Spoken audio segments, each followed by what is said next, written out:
Kang Jin-hyuk hammers a blade that should not exist with his bare hands. The metal screams under every strike. Sparks don't just scatter, they bleed black smoke into the air. Each drop of sweat that hits the anvil sizzles and vanishes like it was never there. And this forge isn't some grand cathedral of fire. It's a cramped, buried hole deep beneath a floor 30 dungeon, hidden behind 3 collapsed tunnels and a silence ward that's older than most kingdoms. The guy swinging the hammer is a former prince rank player.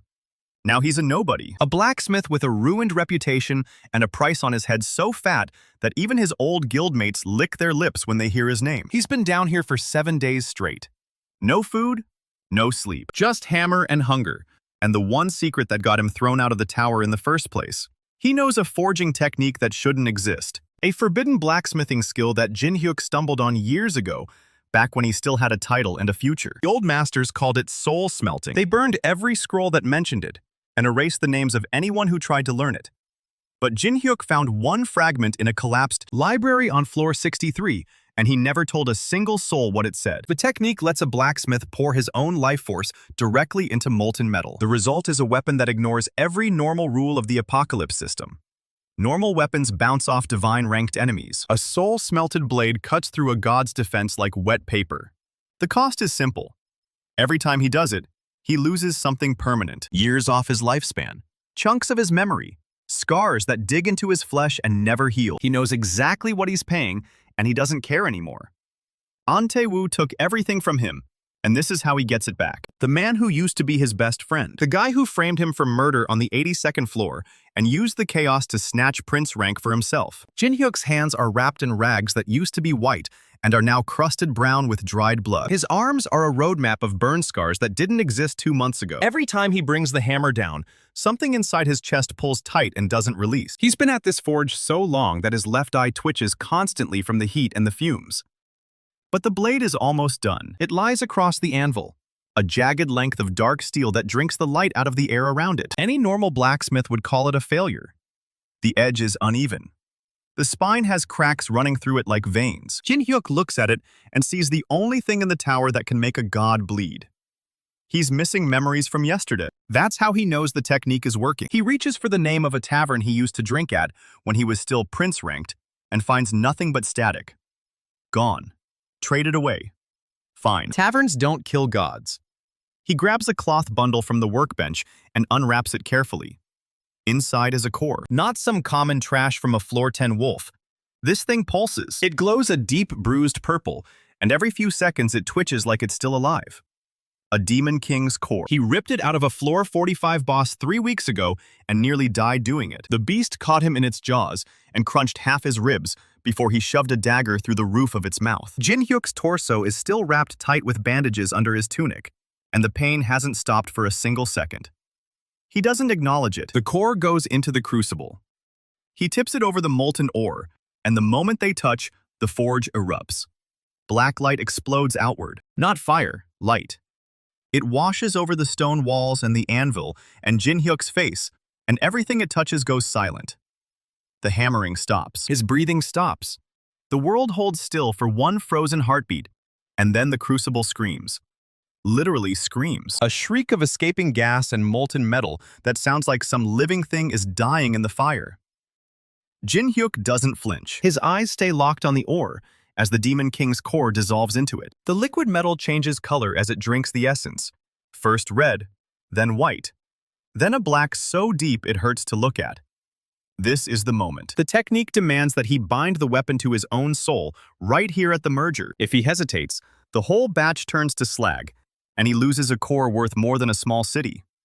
He doesn't hesitate. Jin-hyuk slams his bare palm down onto the edge of the crucible and chants the runes. The words are old and wrong, and they tear at his throat on the way out. His palm sizzles against the hot metal, and he can smell his own flesh cooking, but he doesn't pull back.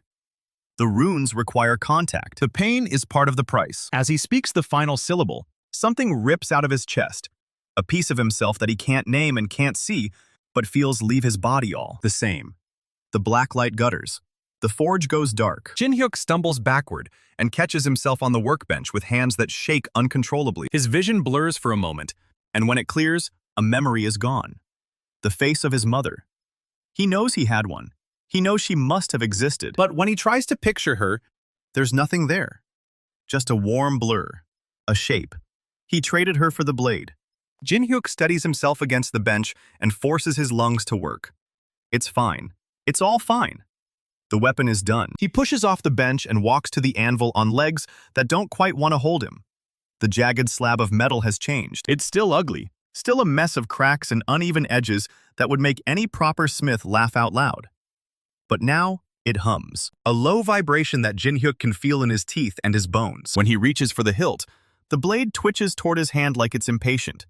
He wraps his fingers around the grip and lifts it. The weapon weighs almost nothing. It shouldn't be possible for a blade this size to feel this light, but the soul-smelting burned away everything that wasn't necessary. What's left is a core of pure killing intent wrapped in jagged black steel. Jin-hyuk swings it once through the air, and the edge leaves a faint afterimage like it's cutting the light itself. He needs to test it. Right now. Before his body gives out on him. Before Antewu's hunters track him to this hole. Before the cost catches up and he forgets why he started any of this. He straps the blade across his back and it settles against his spine like it belongs there. The forge is a wreck behind him.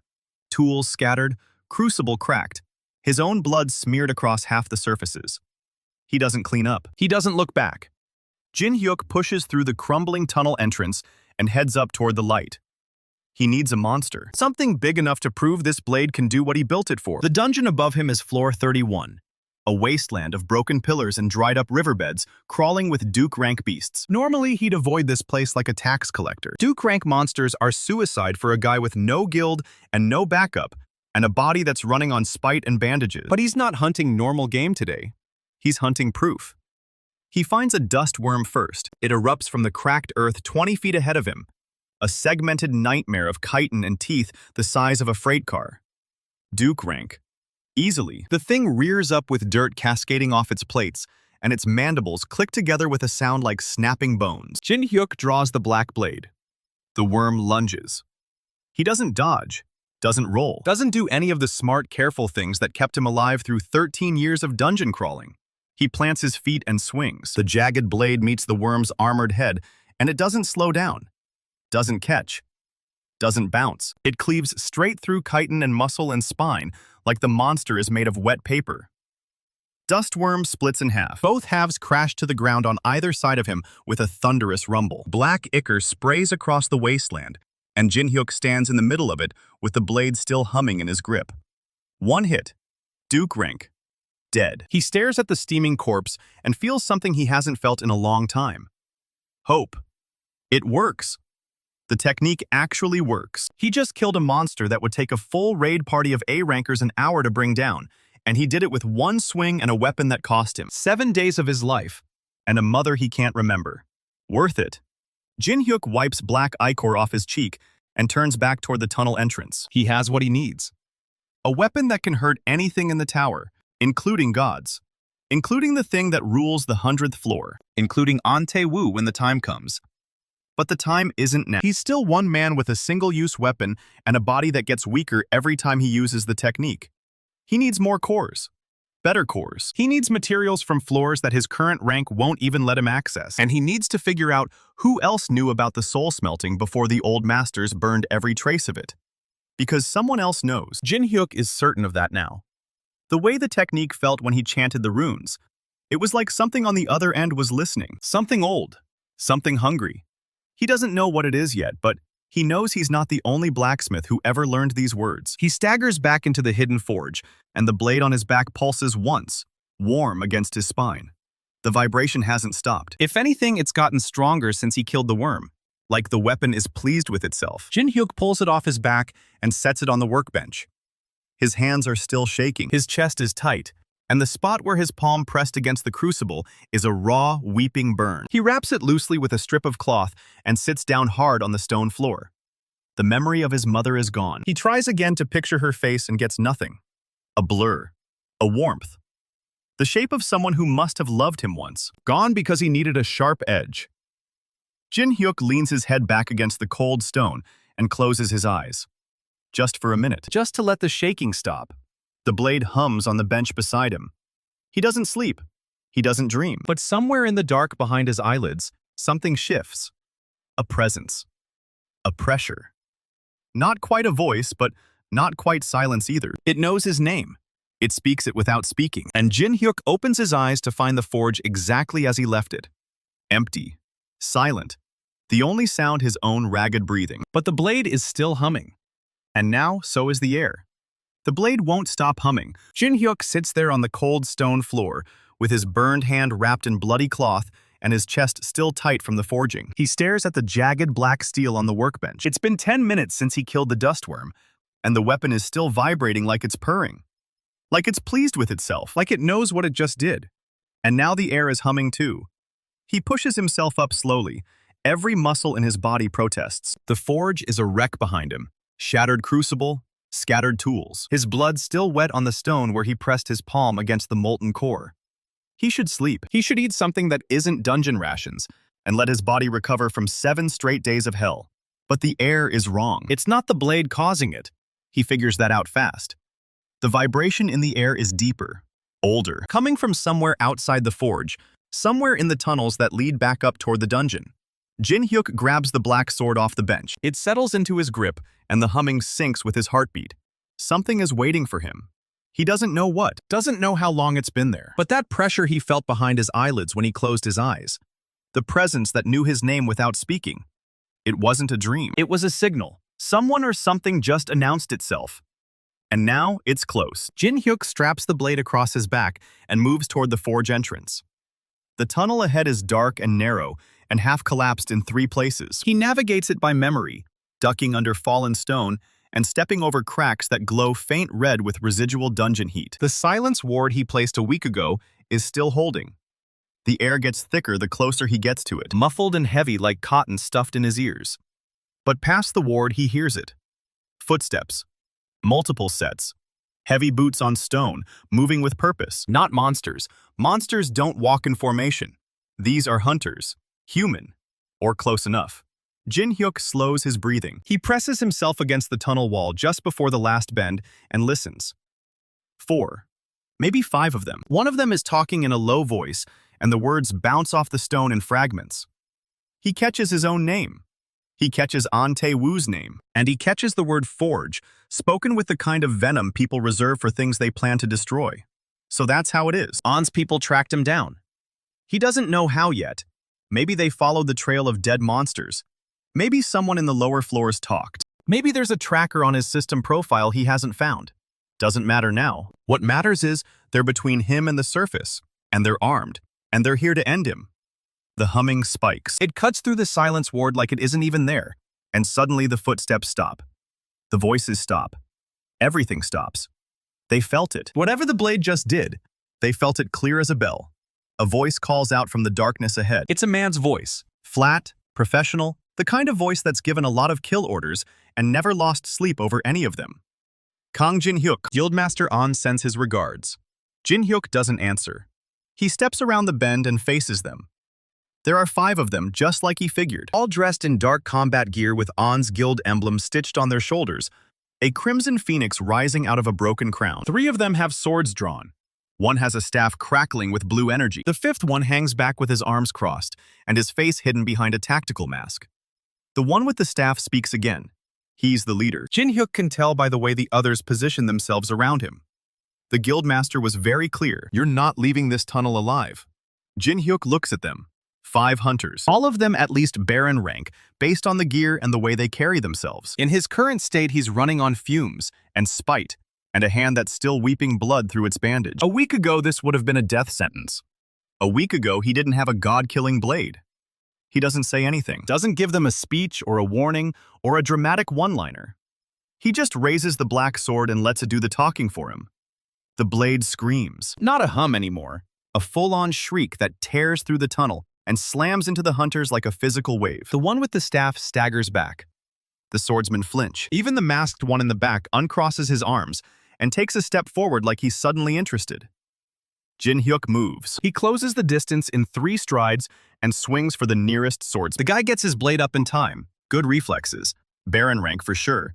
And the black sword cleaves straight through it. Through the sword and through the arm holding it and through the ribcage behind it. The hunter doesn't even have time to scream. He just crumples. 2 down in the time it takes to blink. The staff wielder recovers fast. He levels his weapon, and a bolt of blue lightning rips through the tunnel. Jin-hyuk doesn't dodge, doesn't have to. The black blade intercepts it, and the lightning just vanishes. Absorbed, drank, gone like it never existed. The staff wielder stares at his weapon like it just betrayed him. What the hell is that thing? Jin-hyuk shows him. One more swing, and the staff wielder's head separates from his shoulders. The body stays standing for a full second before it drops. 3 down. The remaining 2 swordsmen are backing up now. One of them is shouting something into a communicator, calling for backup probably, or screaming for extraction. The masked one in the back still hasn't moved, but his posture has changed. He's not scared. He's watching, studying. And that's worse. Jin-hyuk doesn't give the others time to regroup. He lunges at the one with the communicator and drives the blade through his chest. The guy's eyes go wide, and the communicator clatters to the stone. 4 down. The last swordsman bolts, just turns and runs, full sprint back toward the surface, and Jin-hyuk lets him go. Not because he's merciful, because the masked one is finally moving, and that's the real threat. The masked hunter pulls something off his belt, a small cylinder that glows with the same bruised purple light as the Demon King's core. Jin-hyuk recognizes it immediately. It's a compressed monster core, high grade, probably Emperor rank, rigged to detonate. Guildmaster An wanted me to give you a message, the masked hunter says. His voice is calm. Too calm for a guy whose entire squad just got wiped. He says he knows about the soul-smelting. He says you're not the only one who found those old scrolls. Jin-hyuk's grip tightens on the blade. The masked hunter holds up the cylinder. He also says to tell you that some doors are better left closed. And then he throws it. The cylinder hits the ground and explodes.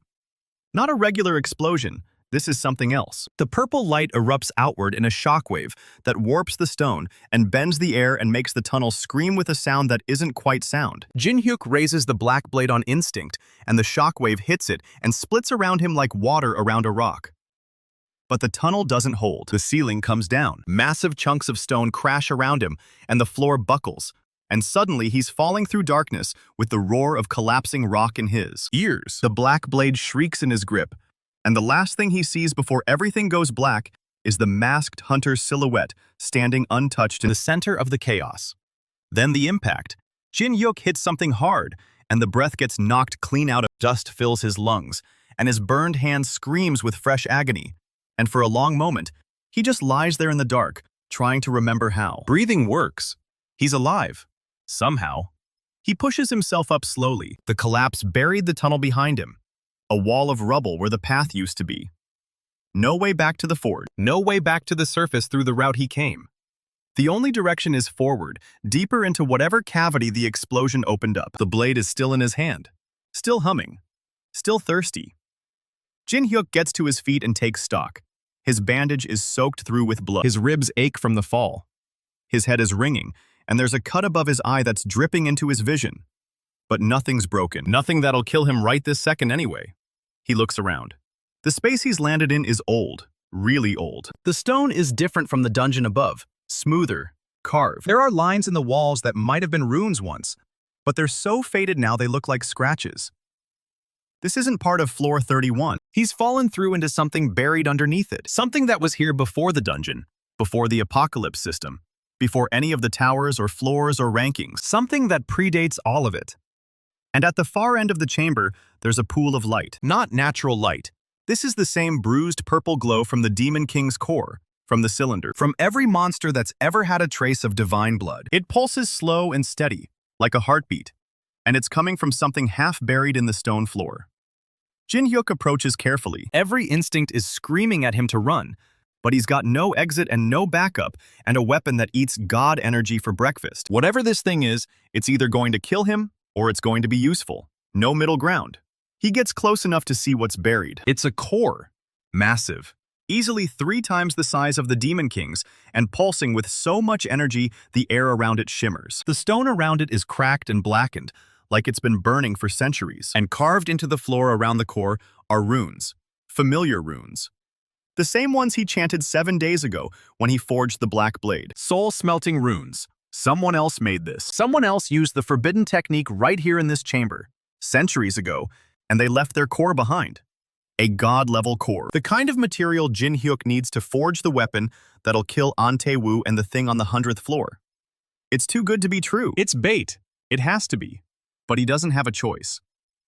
Jin-hyuk reaches down and closes his burned hand around the core. The moment his skin touches it, the purple light explodes upward. It wraps around his arm and floods his chest and fills his head with a roar like 1,000 forges all burning at once. The black blade screams in his grip, and the runes on the floor ignite. And somewhere far above him, in a guild headquarters on the 60th floor, An Tae-woo feels it happen. He's sitting in his private chamber with a glass of something expensive and a data slate showing the status of his latest dungeon raids. The moment the core activates, he drops the glass. It shatters on the floor and he doesn't even notice. He knows that feeling. That specific frequency of wrongness, like someone just plucked a string that wasn't supposed to exist anymore. His comm system pings. The masked hunter's voice comes through, slightly distorted by distance and interference. Sir, he found the buried chamber faster than projected. An Tae-woo stares at the wall for a long moment. His jaw is tight. His hands are white-knuckled on the armrests of his chair. Did he take the core? Yes, sir. And the blade? Fully functional. It cut through 4 Baron ranks in under 10 seconds. The soul-smelting is complete. An closes his eyes. For a second, he's not the prince-rank guildmaster with an empire of hunters and a reputation that makes grown men flint. He's just a man who betrayed his best friend and has been waiting 13 years for the bill to come due. And now it's here. Pull everyone back, he says quietly. All operations on floors 30 through 50. I want every available hunter in this guild mobilized by tomorrow morning. Sir? The Duke rank hunting quota. The quota doesn't matter anymore. Kang Jin-hyuk has a god killer.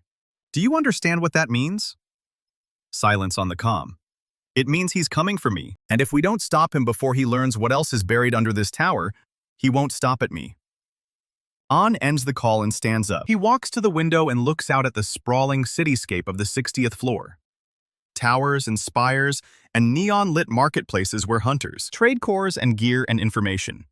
He built all of this. He built it on a lie and a murder, and 13 years of pretending he earned what he stole. And somewhere down in the darkness beneath floor 31, the man he framed is holding a weapon that can tear it all down. An Tae-woo doesn't pray. He hasn't prayed since he was a kid, since before the apocalypse system appeared and turned the world into a dungeon-crawling nightmare. But standing there with the city lights flickering below him, he almost does. Because the old scrolls were right about one thing. Some doors, once opened, can never be closed again. Down in the buried chamber, the purple light is fading. The core is still pulsing in Jin-hyuk's grip, but the initial surge is over, and the runes on the floor are going dark. The black blade is quiet now, not dead, just satisfied, like a predator that's just fed. Jin-hyuk's hand is still burning. More than burning, the core's energy is doing something to the wound. Something that feels like it's sealing the flesh even as it scorches it deeper. He doesn't know if that's healing or something worse. He doesn't have time to find out. Footsteps above him. Not hunters this time. Lighter. One person, moving fast. And the rhythm of the steps is familiar. He knows that gate. He spent 3 months tracking it through the lower floors when he was still hunting for scraps of the soul-smelting technique. The footsteps stop at the edge of the collapsed tunnel. A voice calls down through the rubble. Jin-hyuk, are you alive down there? Or am I talking to a corpse? It's Yoon So-yeon, his old master, the woman who taught him the forbidden skill and warned him about the cost and vanished 6 months ago without a word. She's here, in the middle of a collapsed dungeon, surrounded by An's hunters and whatever ancient horror just woke up when he touched that core. She's here, and she sounds annoyed. Jin-hyuk looks up at the rubble blocking the tunnel. He looks down at the god-level core still pulsing in his hand. He thinks about the masked hunter's words and An's message and the fact that someone else knew about the soul-smelting before he ever found those scrolls. Then he calls back up. Still breathing. Give me a minute. The ceiling tried to kill me. A short pause. Then, Yoon So-yeon's voice comes through again, drier than the wasteland above. That's going to happen a lot from now on. Get used to it. Jin-hyuk tucks the core into his jacket and starts climbing. Jin-hyuk's boots hit solid stone, and he straightens up with the core still humming against his ribs. His burned hand is screaming, but he's had worse. The rubble behind him is a mess of collapsed rock and twisted metal, and one very dead tunnel. Yoon So-yeon is standing 5 meters away with her arms crossed. She looks exactly the same as the day she vanished. Gray-streaked hair pulled back tight, leather apron over worn traveling clothes, the calloused hands of a master smith who hasn't touched a hammer in years. She looks at the rubble, She looks at the black blade on his back. Then she looks at his face, and whatever she sees there makes something flicker behind her eyes. She doesn't say, "You idiot," but her expression does. "You finished the soul-smelting," she says. It's not a question. He says, "Yeah." "Show me your hand." He holds it up, and the bloody cloth is already soaked through. And there's something wrong with the way the skin is knitting. Too fast, too dark. Like the wound is healing into something that isn't quite flesh anymore. She unwraps it without asking. The burn underneath is black at the edges, and the center is a raw, weeping purple that matches the core's glow exactly. So-yeon stares at it for a long moment. "That's not a normal forge burn," she says. He knows. It's bonding. The core's energy is fusing with the wound. Your body is trying to become the forge. She wraps his hand again, tighter this time, and the pressure makes his vision swim for a second. "Who taught you the technique?" He tells her she did. "No," she says, and her voice is suddenly very quiet. "I taught you how to start the fire. I never taught you how to finish the blade. Someone else did that." Jin-hyuk's jaw tightens. He asks what she means. A soul-smelted weapon needs two things: the core of a divine-level being and the soul essence of the smith. You poured your life into that blade, Jin-hyuk. Your memories, your years, pieces of yourself that don't grow back. She taps his chest with one finger. But that's not enough. Not for what you're trying to build. To forge a true god killer, the weapon needs to be fed something deeper. Something that isn't just life force. She pauses. It needs your soul. A fragment of it, permanently bound into the steel. Without that, the blade is just a very sharp piece of metal. With it, it cuts through anything, Jin-hyuk finishes. Yes, and it costs you everything. Every time you bind another fragment, you lose something permanent. Not just memories this time, pieces of who you are, your emotions, your will. Eventually, your ability to want anything at all. The core pulses against his chest like a second heartbeat. He asks if that's what happened to her. So-yeon's face goes very still. I never finished the technique, she says. I bound one fragment into a blade and I lost my fear. Sounds useful, right? A warrior who can't feel fear. She smiles, and there's nothing warm in it. Fear is what tells you when to stop, when to run, when something is wrong. Without it, you just keep going until you break. I spent 3 years after that unable to make a single decision because I couldn't tell which choices would kill me and which wouldn't. I just stood there, paralyzed. She looks at the black blade again. Someone finished your training. Someone who knows the full technique. Do you know who that is? Jin-hyuk thinks about the buried chamber and the runes on the floor and the voice he heard during the final chant, the one that wasn't his. He says he doesn't know. Then we have a problem, So-yeon says. Because whoever it is, they wanted you to finish that blade. And they wanted you to find that core. She nods at the pulsing shape under his jacket. That's a god-level core, Jin-hyuk. It's been sitting in that chamber for who knows how long, wrapped in soul-smelting runes, waiting for someone stupid enough or desperate enough to pick it up. He asks if she's saying it's a trap. I'm saying it's bait, and you just swallowed it. The silence stretches between them, and somewhere above the rubble, the dungeon groans, stones settling, tunnels shifting, the endless, slow breathing of a world that wants everything in it dead. So-yeon sighs. Fine, you're already in it, which means we have about 48 hours before whoever set this trap shows up to collect. She turns and starts walking, picking a path through the debris like she's been down here 100 times. He asks where she's going. Floor 40. There's a dungeon down there with a hydra that's been hoarding Emperor-rank cores for 2 centuries. If you're going to survive what's coming, you need materials. Better than that god core. You need something you can actually use without killing yourself. Jin-hyuk follows her. His hand is still burning, and the black blade is humming against his spine. And somewhere in the back of his skull, there's a whisper he can't quite hear. Words he doesn't remember learning. In a language he's never spoken. He ignores it. For now, the path to floor 40 takes them through 3 abandoned hunting zones and a collapsed transit hub that hasn't seen human traffic in a decade. So-yeon moves through the darkness like she owns it. She doesn't ask about his memories. She doesn't ask what he's already lost. She already knows the answer, and she knows it's none of her business. Jin-hyuk is the one who breaks the silence. He asks if she knew about On's hunters. I felt them coming 3 floors up, 5 Baron ranks. 4, he says. 1 ran. 4 Baron ranks then, and a masked one carrying something nasty. I almost dropped in to help, but then you pulled that blade and I figured you had it handled. She glances back at him. You killed 4 hunters in 10 seconds. That's not nothing. He says the blade did most of the work. The blade is an extension of you. Don't pretend you're just a delivery system for the weapon. You forged it. You wield it. The kill is yours. They walk in silence for another minute. Then she stops. We're here.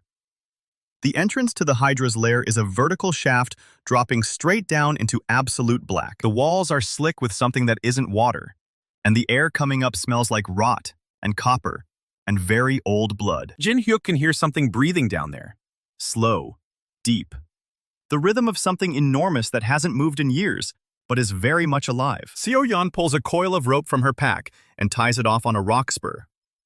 The Hydra has 9 heads, Emperor rank. Each head regenerates unless you cut it off and cauterize the stump at the same time. The cores are in the chest cavity.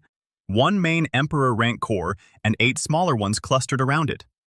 She hands him the rope. I'll draw its attention from above. You go in and carve out the cores. Use the black blade. Don't miss. He asks if she's done this before. Once, about 30 years ago, with a different hunter and a different blade. He died. I didn't. She doesn't elaborate. Jin-hyuk grabs the rope and starts his descent. The shaft drops at least 60 meters before it opens into a cavern the size of a cathedral. The floor is covered in bones, monsters mostly, a few human shapes mixed in, all of them picked clean and cracked open for marrow. And in the center of the cavern, coiled around a mountain of treasure and rusted gear and centuries of dead adventurers' equipment, is the Hydra. It's massive. Each head is the size of a small house, scales the color of old iron, eyes closed in something that looks like sleep, but isn't. The necks twitch. The claws flex. The thing is dreaming, and its dreams are full of killing. Jin-hyuk drops the last 3 meters and lands in a crouch. The black blade is already in his hand before his boots touch the bone-covered floor. The Hydra doesn't wake up. He starts moving toward the chest cavity, stepping over ribs and femurs, and the shattered remains of a shield that has On's old guild insignia on it. He stops. On's guild was never on floor 40. That's not possible, unless a rune on the wall flares to life, then another, then a dozen of them, all at once, blazing purple-white and tracing a pattern across the entire cavern. The floor shudders. The Hydra's eyes snap open. 9 heads lift in unison, and 9 mouths open, and 9 voices scream at exactly the same frequency. A sound that isn't just noise. It's pressure. It's a physical force that drives Jin-hyuk to his knees, with blood streaming from his ears. So-yeon's voice comes from above, barely audible over the screaming. Collapsing rune! Someone triggered it from outside. This whole place is coming down in... The cavern roof cracks. Not a small crack, a split that runs from one end of the chamber to the other, wide enough to show the stone and earth above it, and the whole thing is groaning like a dying giant. The Hydra lunges. Jin-hyuk throws himself sideways, and the nearest head slams into the bone floor where he was standing a second ago. The impact sends a shockwave through the entire cavern, and more rocks tumble from the ceiling. He comes up swinging. Black blade shears through the Hydra's neck like it's cutting paper, and the head hits the ground still screaming. But there's no time to cauterize the stump. The second head is already coming, jaws wide, venom dripping from fangs the size of swords. Seo-yeon drops from the shaft entrance and lands beside him with a short blade in each hand. The blades are glowing. Not like the black blade, not hungry and light-eating, but warm, golden. The color of a forge fire that's been burning for 30 years. Cover the stump, she snaps. I'll hold off the others. She moves. For a woman who hasn't fought in years, she's fast. The golden blades trace arcs through the air, and every time they touch Hydra scale, the flesh sizzles and blackens. Jin-hyuk slams the black blade into the severed neck and holds it there. The steel drinks in the blood and the heat and the screaming, and the wound seals with a hiss of cauterized flesh. 1 down. 8 to go. The cavern shakes again. More runes flare. The ceiling crack widens. We don't have time for 8 more, So-yeon says, and she's breathing hard. Forget the necks. Go for the chest. Take the cores and we run. He asks what happens when he takes the cores. The Hydra dies, but it takes about 90 seconds to bleed out. And those 90 seconds are going to feel like a year. It'll throw everything it has at you. Every head, every claw, every drop of venom in its body. She looks at him and her eyes are very old. Don't die in the next 90 seconds. That's an order. Jin-hyuk nods once. Then he runs straight at the Hydra's chest. 3 heads dive for him. He slides under the first, leaps over the second, and the third catches him midair with a glancing blow that sends him spinning into a pile of treasure. Gold coins and old helmets and a crown that belonged to some long-dead king scatter everywhere. His ribs are definitely cracked now. He doesn't stop. The black blade comes up and he drives it into the Hydra's chest, right between two scales the size of dinner plates, and the steel screams with joy. The Hydra screams with something else. Jin-hyuk cuts a circle around the chest cavity and pries the scales apart with his bare hands, and his burned palm shrieks at him, but he doesn't let go. Inside the chest is a pulsing mass of cores, 9 of them, 1 emperor rank, big as a fist and glowing with sick green light, 8 smaller ones, each the size of a marble, orbiting the main core like moons. He reaches in and grabs the emperor core.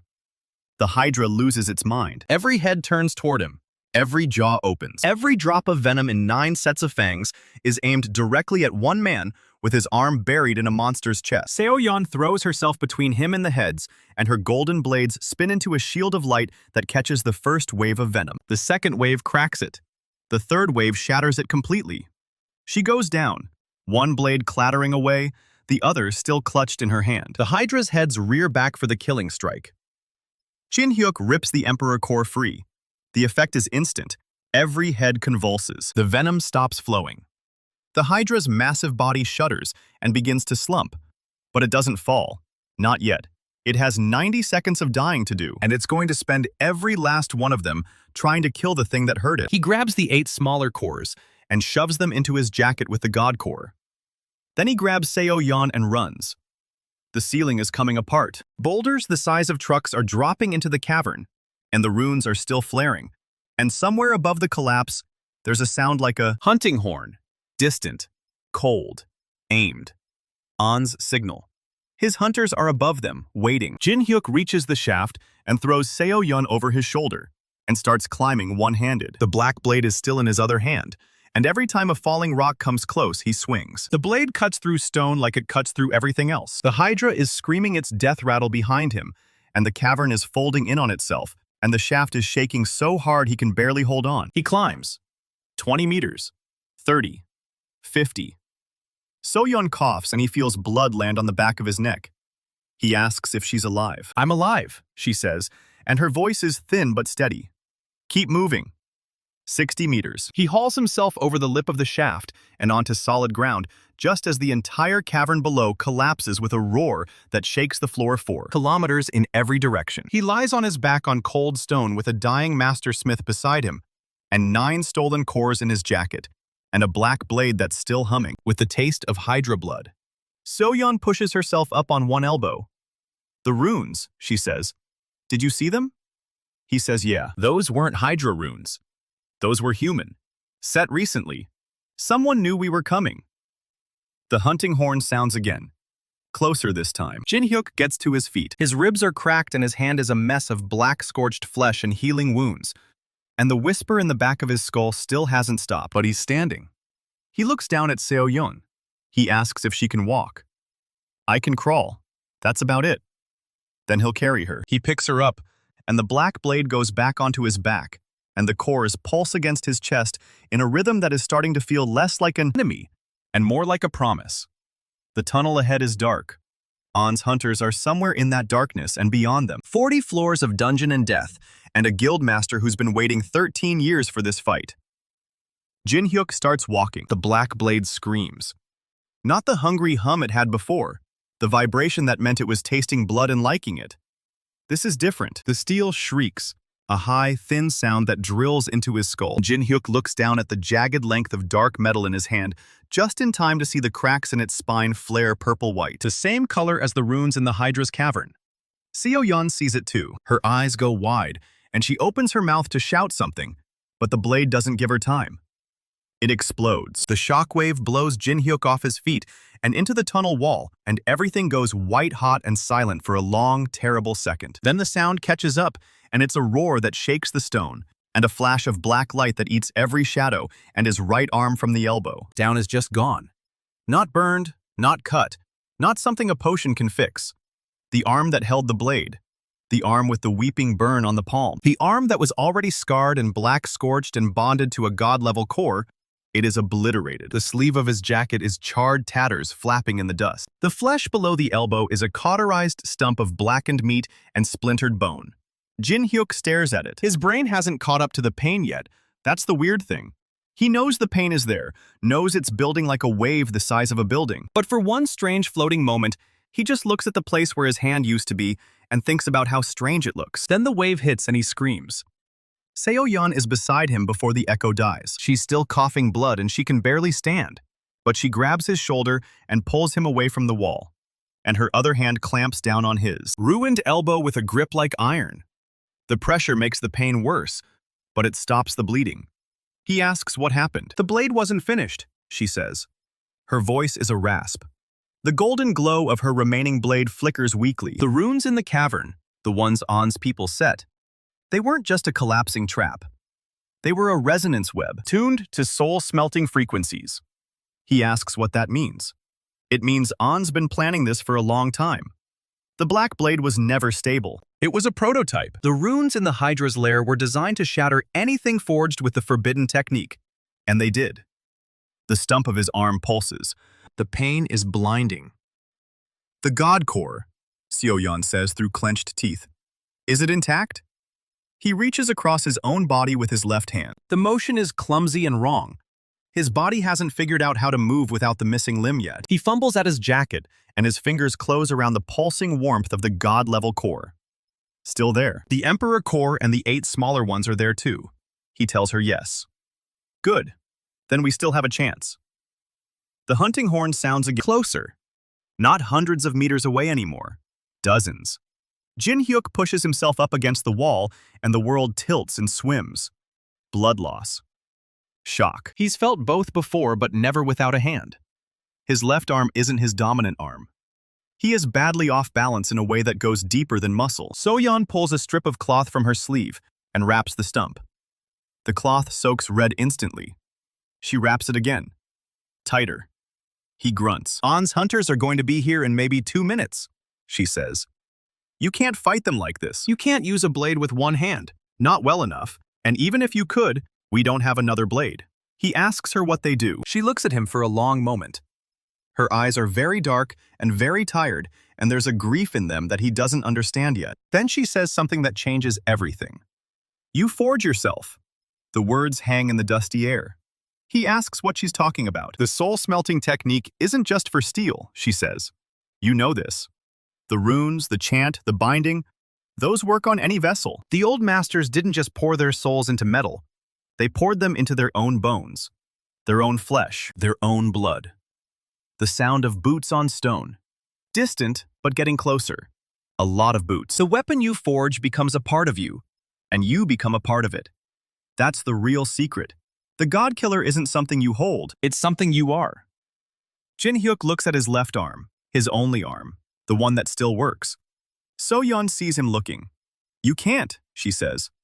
Not that one. You need at least one hand to survive. But you have 2 legs. You have ribs. You have a skeleton and a soul, and more pain tolerance than anyone I've ever taught. And you have the cores. The Emperor core pulses sick green against his chest. The God core pulses bruised purple. He has 9 Hydra cores, and 1 Emperor core, and 1 God core, and a body that is already half broken. He asks how. The same way you forge anything else, she says. Open the flesh, place the core, speak the runes. But instead of pouring your soul into steel, you pour it into the gap between your own bones. The body heals around the weapon. The weapon becomes the body. And the cost is the same as always. Permanent. Irreversible. Pieces of himself he'll never get back. He asks what he loses this time. Your right arm is already gone. That's a mercy. The cost will take something else. Something the technique chooses. And you won't know what it is until it's already gone. The boots are closer. He can hear voices now. Hunters calling to each other, coordinating a sweep pattern. They'll be in the tunnel in 60 seconds. Jin-hyuk makes the choice before he finishes thinking about it. He looks at Seo-yeon and he nods. She doesn't waste time. She tells him to lie flat. She takes the Emperor core from his jacket, and her golden blade flares to life in her hand, weak and flickering but still hot enough. He cuts his left sleeve off at the shoulder, and then she cuts into his left forearm. A clean, deep incision from elbow to wrist. The pain is a symphony now. His right stump is screaming, and his left arm is split open, and the blood is pooling on the stone beneath him. He doesn't scream this time. He bites down on his own tongue instead and tastes copper. Seo-yeon presses the Emperor core into the open wound. The contact is electric and awful, and the green light of the core pulses once, twice, 3 times. And then the flesh of his arm begins to close around it. Not healing, fusing. The core sinks into muscle and slides between the 2 long bones of his forearm. And Seo-yeon is chanting now. The same ancient syllables that Jin-hyuk used in the Hidden Forge. The runes that tear at the throat and demand a price. Jin-hyuk feels the cost being taken. It's not the same as last time. Last time it was his mother's face vanishing from his memory. A clean surgical cut that left an absence he could feel. This time it's something else. He feels it go. Feels the technique reach into his chest and close its fist around something vital. But he can't identify what it is. 1 second it's there. The next second it's gone. He doesn't know what he lost. The wound in his left arm seals. The scar is silver and smooth and warm to the touch, like metal that's just come out of the forge. And beneath the skin, between the radius and the ulna, there's a glow. Sick green. Waiting. Now break it, Seo-yeon says. He asks what? Break the arm. The bone you want to use. Break it and pull it out. The core will do the rest. The hunters are 30 seconds away. He can hear their torches and their weapons and their breathing. 6 of them, maybe 8. All baron rank or higher. All coming to collect the bounty on the disgraced blacksmith who killed 4 of their own. Jin-hyuk grips his left forearm with the fingers of his missing right hand that aren't there anymore. And he has to use his left hand against his left arm on the stone floor, and it's awkward and stupid and desperate. But he does it. He slams his forearm down on a jagged piece of rubble from the collapsed tunnel. Once. The bone cracks but doesn't break. Twice. The crack becomes a fracture, and the pain is a white sheet of lightning. 3 times. The bone snaps. He screams through clenched teeth, and the silver scar splits open, and the Emperor core flares green, and the broken ends of his ulna slide out of his flesh on their own. The core pushes them, shapes them. The 2 jagged shards of bone fuse into a single length, long as a dagger, thin as a finger, translucent as old ice. And the green light of the Emperor core pulses through it like blood through veins. Jin-hyuk grabs the hilt of his own bone with his remaining fingers and pulls. The dagger slides free with a wet tearing sound, and the wound in his arm seals itself behind it. Silver scar closing over the gap where one of his 2 forearm bones used to be. The bone dagger is light. Lighter than the black blade ever was. It hums at a frequency he can feel in his teeth, and the edge drinks light out of the air exactly the way the black steel did. But it's his. Not forged from a monster core and molten metal. Forged from his own skeleton and the core of a beast that took 90 seconds to die. The weapon is part of him, and he is part of it. And the cost has already been taken. He doesn't know what he lost. He may never know. But the dagger is in his hand, and the hunters are in the tunnel. And Seo-yeon is slumping against the wall with her golden blade finally guttering out. Completely. He tells her to stay down. She laughs. It's a wet sound. I couldn't stand if I wanted to. The first hunter rounds the corner. He's a big man in heavy plate armor, baron rank, carrying a sword the size of a surfboard. He sees Jin-hyuk on the ground covered in blood with one arm missing, and the other arm holding a glowing sliver of bone, and he grins. He thinks this is going to be easy. He's wrong. Jin-hyuk moves before the hunter can raise his sword. The bone dagger is so light it barely exists in his hand, and he drives it up into the gap between the man's breastplate and his gorge, right into the soft flesh of his throat. And the dagger hums with joy. The hunter makes a wet choking sound, and his sword clatters to the stone, and he drops. Dead before he hits the ground. The second hunter is right behind him.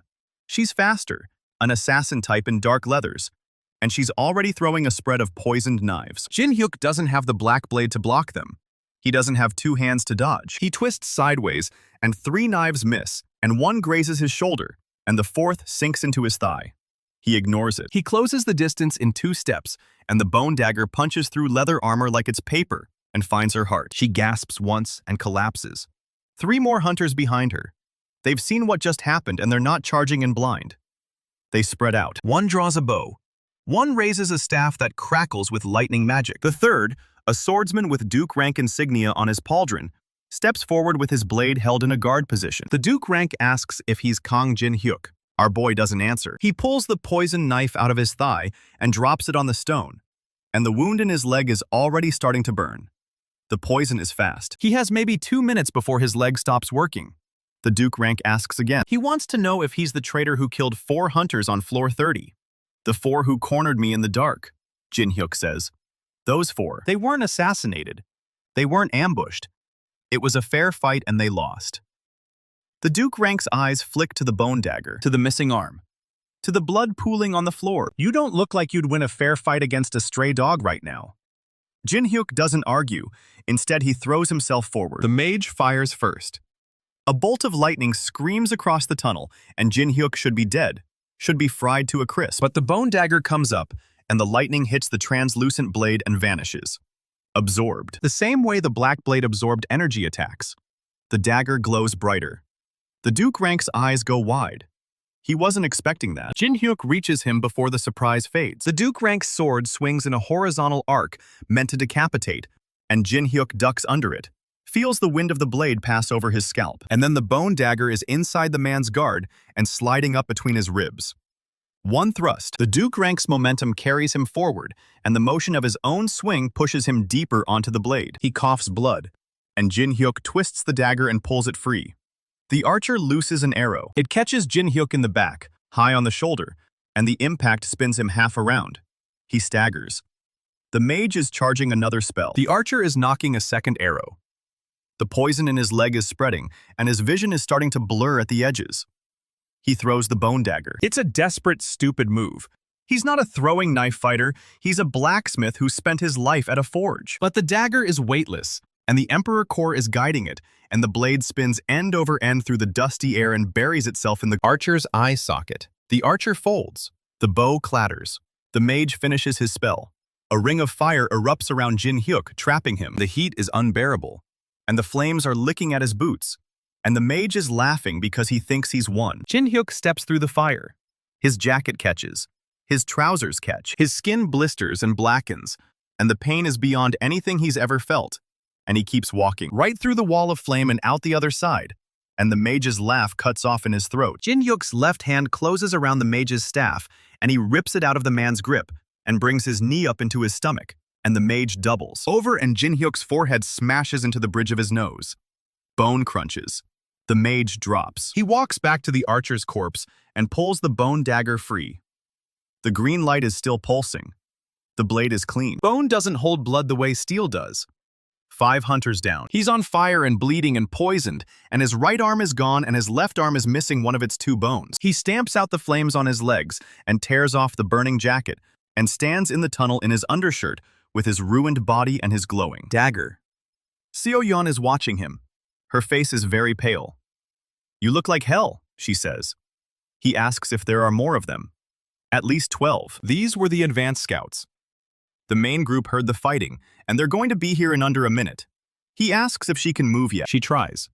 She gets 1 foot under herself, and her leg buckles immediately. She shakes her head. He tells her he'll carry her. "You can't. You have 1 arm and a ruined leg, and you're bleeding from a wound in your back." He looks at her. His eyes are very steady. He tells her again. She opens her mouth to argue, and then closes it. Something in his face stops her. Maybe she sees what the technique took from him this time. The thing he can't identify. The absence in his chest where something vital used to live. He crouches, and she climbs onto his back, and her arms go around his neck, and her weight settles against his spine, and the arrow in his shoulder grinds against his shoulder blade, and he doesn't make a sound. The bone dagger goes between his teeth. Both hands are occupied now, even though one of them isn't there anymore. He can still taste the Emperor Core on the blade. A faint electric tang like copper and ozone. He walks. The tunnel slopes upward into darkness. Behind him, the sound of boots and shouting, and a horn that's very close now. Ahead of him, 40 more floors of dungeon, and a guildmaster who just learned that his black blade trap failed. The whisper in the back of his skull is still there. Still wordless. Still waiting. He keeps walking. He doesn't stop. Seo-yeon's weight is a hot anchor against his spine. Her breath shallow against his neck. The bone dagger is still between his teeth, and the Emperor Core's tang buzzes through his skull. Every step sends a spike of fire up from the poisoned wound in his thigh. The arrow in his shoulder grinds against his scapula with a sound like stones kissing.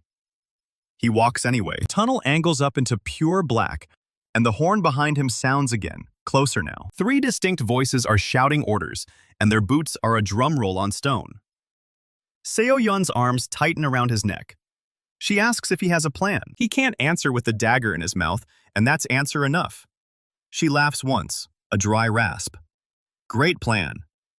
The tunnel forks. Left branch slopes down into a faint green glow, the kind that means moss and stagnant water, and probably something waiting in the dark. Right branch climbs steep, and the air tastes cleaner. But there are torch tracks on the wall, recent scorches. Someone has already been here. He takes the right. Seo-yeon asks if he's sure. He isn't. He keeps climbing. The tunnel narrows until his shoulders scrape both walls, and Seo-yeon has to flatten herself against his back to avoid the stone. The horn goes silent. That's worse. Silence means they know they're close. Means they're listening for footsteps and breathing, and the telltale scrape of a poisoned man dragging his dying master up a tunnel. Jin-hyuk stops walking. He stands perfectly still in the dark and waits. So-yeon doesn't ask why. She's been a hunter long enough to know when the prey has turned. 20 seconds pass, then 30. A pebble clicks somewhere below, dislodged by a careless boot.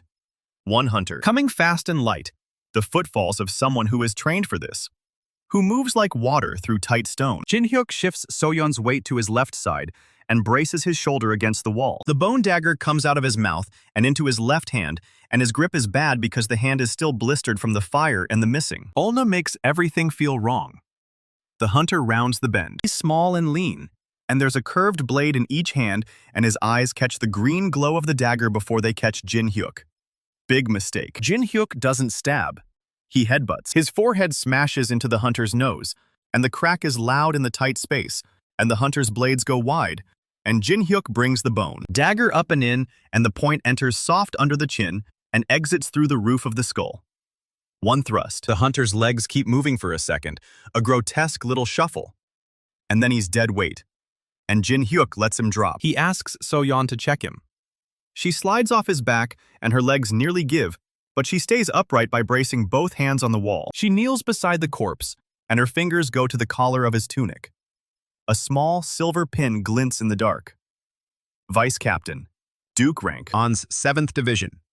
She finds a signal horn, a pouch of compressed cores, and a folded paper sealed with black wax. She cracks the seal. Her eyes move across the writing, and her face, already pale, goes white. She says they're not just hunting anymore. On has placed a bounty on Jin-hyuk's head that's 5 times the standard kill order for a prince rank. Every hunter on floors 30 through 50 is converging on this tunnel. They have less than 10 minutes before the main body of the 7th Division arrives. And there's one more thing. The paper has a sketch. It's Jin-hyuk's face, accurate down to the scar above his eye and the burned hand. Someone who saw him recently described him in detail. She doesn't say who. She doesn't have to. The assassin Kim Do-yoon is the only one of On's inner circle who's seen Jin-hyuk up close and lived to report it. Jin-hyuk takes the paper and crumples it and drops it on the dead hunter's chest. He asks if the 7th Division has a mage. 3, all count rank or above. He asks about the vice captain's cores.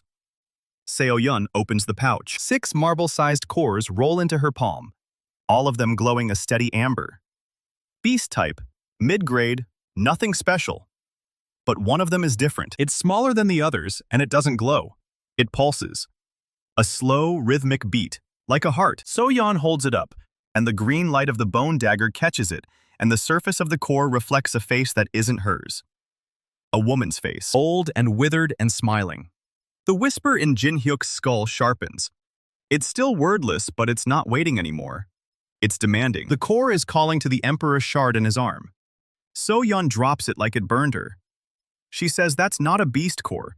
It's a soul fragment. One of the old blacksmiths, the ones who used the technique before the scrolls were burned. On's people found one of them and bound her into a core. She's been staring out of that little amber prison for decades, and now she's looking at Jin-hyuk. Jin-hyuk picks up the core. The moment his fingers close around it, the whisper becomes a voice, old and dry and laughing. She says she knows what he's trying to do. She knows because she tried it too, 300 years ago, in a forge beneath a different mountain. She failed. But she learned something before she was bound. She learned that the soul-smelting technique isn't just about pouring yourself into steel. It's about becoming the weapon. The old masters weren't making god killers out of metal. They were making them out of men. Jin-hyuk asks what that means. The old woman's voice goes soft and sad. She says it means the trap isn't just the resonance web in the Hydra's cavern. The trap is the technique itself. Every time he forges, he binds more of himself into something that can be broken. And An Tae-woo knows exactly how to break him. She says the only way to beat a trap is to become something that can't be shattered. Not steel, not bone. Something that bends and reforms and keeps coming. Jin-hyuk asks how. She tells him to swallow the core. Seo-yeon grabs his wrist. Her eyes are wide, and her voice is sharp. She tells him that's suicide. That binding a soul fragment without a forge is a violation of every rule the old masters wrote. The old woman laughs and says the rules are what got them all killed. Jin-hyuk looks at the pulsing amber core. He looks at Seo-yeon's face. He looks at the dead hunter on the tunnel floor, and the blood still dripping from the bone dagger and the missing arm where his right elbow used to be. He swallows the core. The world turns inside out. The tunnel vanishes, and he's standing in a forge that doesn't exist. A place made of memory and fire. The old woman is there, and she's not withered anymore. She's young and broad-shouldered, and there's a hammer in her hand, and her arms are bare and covered in scars. She tells him her name was Im Ha-yeon. She was the last grandmaster of the Soul-Smelting school before the kings of the old world burned her and her students and her work. She says she's been waiting 3 centuries for someone to pick up that core. Someone stupid enough to keep fighting after losing an arm and a brother and a future. Jin-hyuk asks what she wants. To finish what I started. She raises the hammer and swings it at his chest. There's no pain. There's a sound like a bell, and his whole body resonates. And the emperor core in his forearm screams, "Green light," and the bone dagger in his hand shatters. The shards don't fall. They hang in the air, spinning. And then they fly back into his left arm, and the silver scar on his forearm opens and closes around them and the bone reforms. Not a dagger, a blade that runs the full length of his forearm, sheathed inside his flesh, invisible until he flexes a muscle that didn't exist before. Im Ha-yeon lowers the hammer. She says the technique is inside him now. Not just the forging, but the becoming. He can make weapons from his own skeleton and store them inside his body, and the cost is the same as always. A piece of his soul, lost forever. But now he can choose which piece. She asks him what he's willing to lose. The forge fades. The tunnel snaps back into focus, and Seo-yeon is shaking him and shouting his name, and the horn is sounding again, 3 notes this time, the signal for an encirclement. Jin-hyuk opens his eyes. His left arm is whole, and the skin is unbroken, and there's no sign of the blade inside. But he can feel it. A cold weight under the muscle, ready. He tells Seo-yeon he's fine. She doesn't believe him, and he doesn't blame her. He stands up, and the poison in his leg is still there, and the arrow is still in his back, and his right arm is still gone. But something is different. The whisper in his skull is quiet now. Not gone, but satisfied. Like it finally got what it wanted. He asks Seo-yeon if she can walk. She tries again. This time she makes it 3 steps before her leg gives. He catches her and lifts her onto his back, and she's lighter than before. Or maybe he's just past noticing. He asks which direction the 7th Division is coming from. Every direction. They've sealed the tunnel ahead and behind. The only way out is through. Through means killing a full division of Duke rank hunters and 3 count rank mages with 1 arm and no black blade. And a master who can't stand. Jin-hyuk smiles. It's not a nice smile. He says he's been waiting for a chance to test the new blade. The tunnel ahead lights up. Not torchlight. Mage fire, blue, white, and searing. The signature of a count rank battle mage preparing a welcome. Jin-hyuk starts walking toward it. Seo-yeon asks if he's lost his mind. Probably. The mage fire builds and builds, and the tunnel is bright as noon, and Jin-hyuk's shadow stretches long and thin behind him. He flexes his left forearm. The skin splits without pain, and the blade slides out, translucent and green and humming at a frequency that makes the stone walls vibrate. It's longer than the dagger was, curved like a talon, and the edge drinks the blue-white light the same way the black blade drank lightning. A weapon made of his own skeleton. Forged inside his body while a dead grandmaster swung her last hammer. The mage at the end of the tunnel sees it, and his chanting stutters. He's never seen a man grow a sword from his arm before. Nobody has. Not in 300 years. Jin-hyuk charges. The poison in his leg screams, and the arrow tears at his shoulder blade, and Seo-yeon clings to his neck. And he runs anyway because this is the only chance he's going to get. The mage recovers and releases the spell. A column of blue-white fire fills the tunnel from floor to ceiling, and there's nowhere to dodge and nowhere to hide. Jin-hyuk swings the bone blade. The fire splits around him like water around a stone. The mage's eyes go wide. The blade shears through the fire, and the staff behind it, and the mage behind the staff. And Jin-hyuk is through the flames and out the other side. And there are 2 more mages and 4 swordsmen waiting. The swordsmen rush him. He kills the first one with a thrust through the throat, and the second with a backhand slash that opens his chest, and the third manages to get his blade up in time. The bone sword cuts through the steel like it isn't there and keeps going, and the third swordsman's head leaves his shoulders. The fourth swordsman hesitates. Big mistake. Jin-hyuk kicks him in the chest, and the man flies backward into the remaining mages, and they all go down in a tangle of robes and limbs in the bone. Blade comes down and down and down. When it's over, the tunnel is silent. 7 bodies. A full squad. Seo-yeon slides off his back, and her face is unreadable. She asks if that's what the old woman taught him. It's what I chose. She asks what he paid for it. He doesn't answer. He can't, because he doesn't know yet, just like always. And the technique will collect its due when he least expects it. The soul fragment in his chest is quiet now, spent, and Im Ha-yeon's voice is gone. He used her up to learn one new trick. He hopes it was worth it. A new horn sounds, farther away but coming. And there are more boots and more voices, and the mage fire is still burning behind him, a beacon for every hunter on the floor. Jin-hyuk sheathes the blade back into his forearm, and the skin seals, and he picks up Seo-yeon again. She says there's a stairwell half a kilometer ahead. It goes down to floor 41, and there's a safe house there, an old one from before the system change. Most hunters don't know it exists. Jin-hyuk asks if she can make it that far.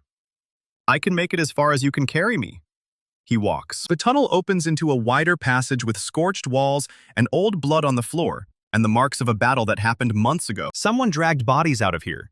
Someone else came back for the loot. The stairwell is at the end of the passage, a spiral cut into raw stone with no railing and no light.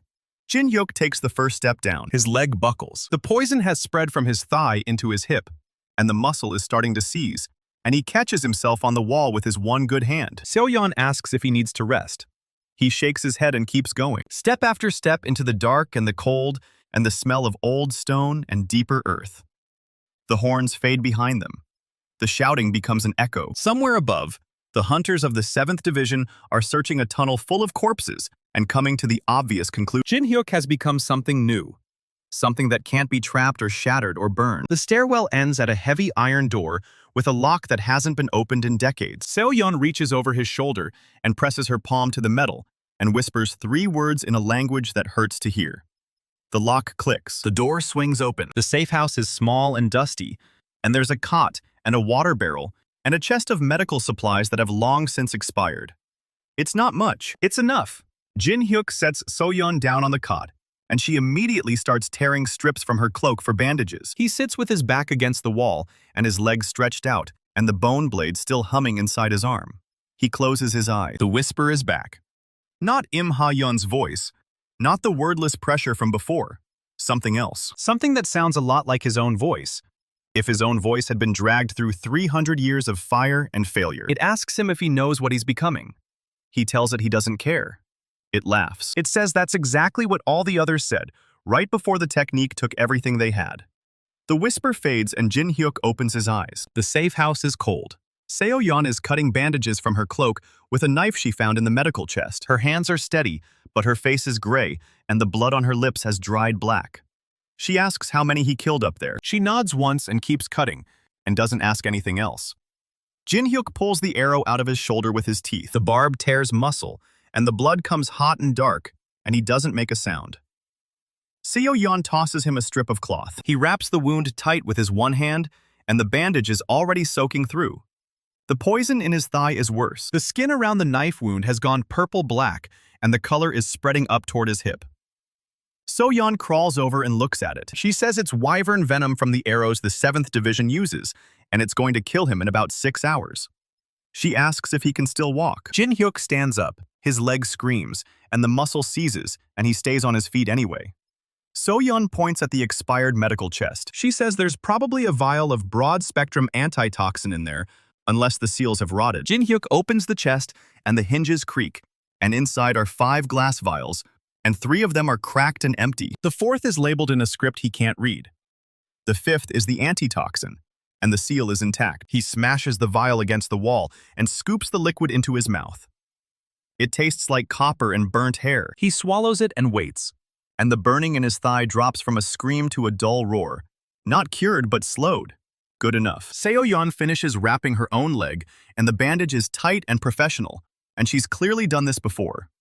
She says they have a problem. She says the safe house is hidden, but it's not stocked, and the water barrel is dry. And the only food is a crate of ration bars that expired before the system change. She says they can last maybe 36 hours in here before dehydration hits. Jin-hyuk says they're not staying 36 hours. He says On's hunters are searching every tunnel, and eventually someone is going to remember this safe house exists. So-yeon says she knows. She says the real problem is that Jin-hyuk's soul capacity is dropping faster than it should. He freezes. He asks her how she knows that. She says she can see it. She says the soul-smelting technique leaves marks on the aura, and his aura is flickering like a candle in a draft. She says when she bound her one fragment, she could feel herself emptying out, and it took her months to stabilize. She asks how many fragments he's burned through in the last 48 hours. Jin-hyuk doesn't answer. The bone blade in his forearm hums once, like it's reminding him it's there. Seo-yeon says he forged the black blade and the bone dagger and swallowed Im Ha-yeon's soul fragment, and forged the new blade all in 2 days. She says at this rate he'll be a husk before he reaches the 60th floor. She says they need cores. Not just any cores, but soul fragment cores left behind by dead blacksmiths, or dead gods, or dead things that were once human. She says they're the only thing that can refill what the technique is draining.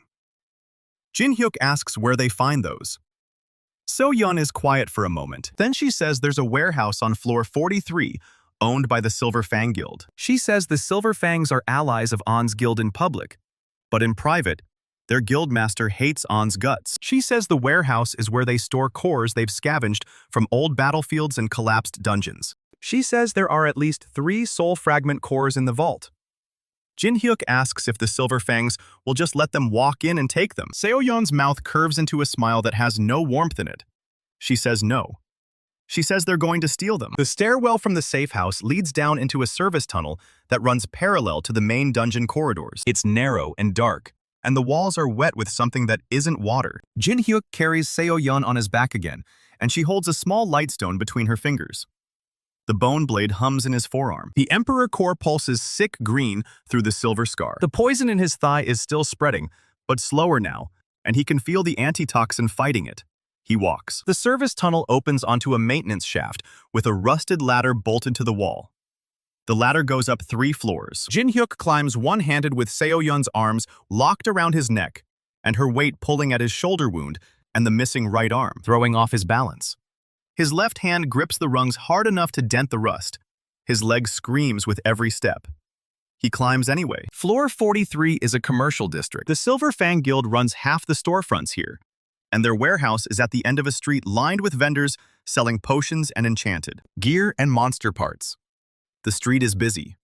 Hunters in guild colors walk past, and no one looks twice at a man carrying an injured woman. Jin-hyuk sets So-yeon down in an alley behind a potion shop, and she leans against the wall, and her breathing is shallow and fast. He asks her if she can hold on for 1 hour. She says she can hold on for as long as he needs. She says the warehouse has a back entrance through a loading dock, and the dock is guarded by 2 count-rank hunters at all times. She says the vault is on the 2nd floor, behind a ward that triggers an alarm if anyone without Silver Fang insignia touches it. Jin-hyuk asks how she knows the layout. She says she used to supply them with enchanted blades. She says she knows every guild warehouse on floors 30 through 60 because she built half their security systems. Jin-hyuk looks at her differently. She shrugs and says she wasn't always a crippled old woman hiding in a forge. The loading dock is a stone platform lit by 2 braziers. The count-rank guards are both swordsmen, and they're standing at attention, and they look bored. Jin-hyuk walks up to them, and he doesn't hide the missing arm or the blood on his clothes. The first guard asks him what business he has here. Jin-hyuk says he's a courier with a delivery for the vault master. The second guard asks to see his insignia. Jin-hyuk punches him in the throat. The guard drops without a sound, and the first guard reaches for his sword, and Jin-hyuk flexes his forearm. The bone blade slides out of his skin, and the green light pulses once, and the guard's head leaves his body before his hand touches the hilt. 2 count-rank hunters down in under 3 seconds. The loading dock is quiet. Jin-hyuk drags the bodies inside and props them against a crate, and anyone who walks past will think they're sleeping. He takes the first guard's cloak and pulls it over his shoulders, and the hood covers his face. The inside of the warehouse is a maze of shelves and crates, and the air smells like dust and old magic. Jin-hyuk moves fast and silent, and the bone blade drips green light onto the floor. The vault is at the top of a spiral staircase behind a door with a silver lock. Jin-hyuk touches the lock with the tip of the bone blade. The metal melts.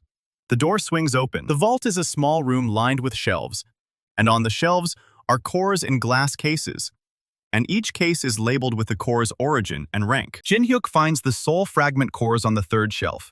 There are 4 of them, not 3. One is labeled Unknown Blacksmith, Pre-System. One is labeled Hydra Priestess, Floor 82. One is labeled Abyssal Knight, Floor 91. The 4th is labeled Unidentified, Floor 100. Jin-hyuk stares at the 4th core. It's small and black, and it doesn't pulse like the others. It's perfectly still, perfectly quiet, perfectly dead.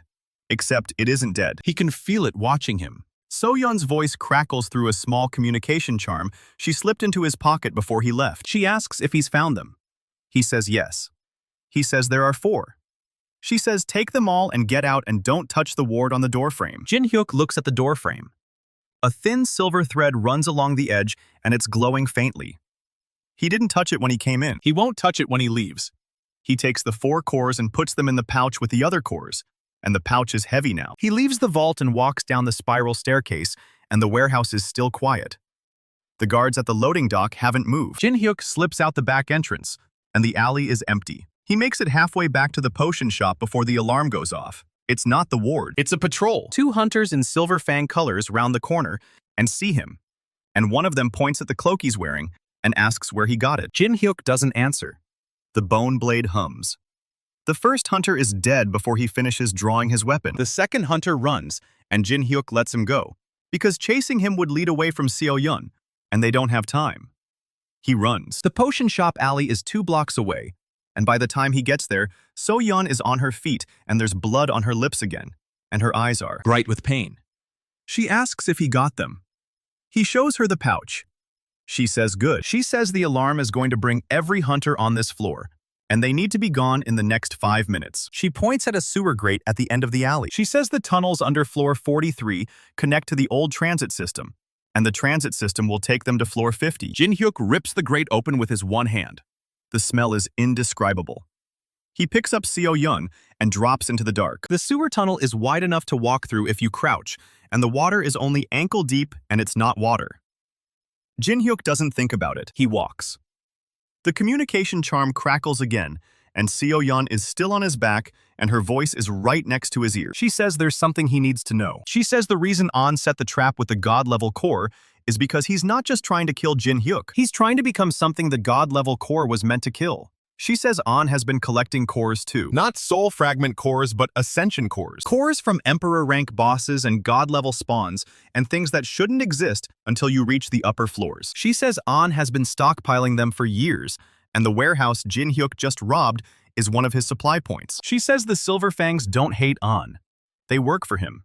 They've always worked for him. The warehouse was a front, and the cores Jin-hyuk just stole were earmarked for An's ascension ritual. Jin-hyuk stops walking. He asks, what ascension ritual? Seo-yeon says An is going to the 80th floor. She says there's a chamber there that the old gods built before the system existed, and if you bring enough ascension cores into that chamber, you can force open a path to a rank that doesn't exist in the system, a rank above Prince.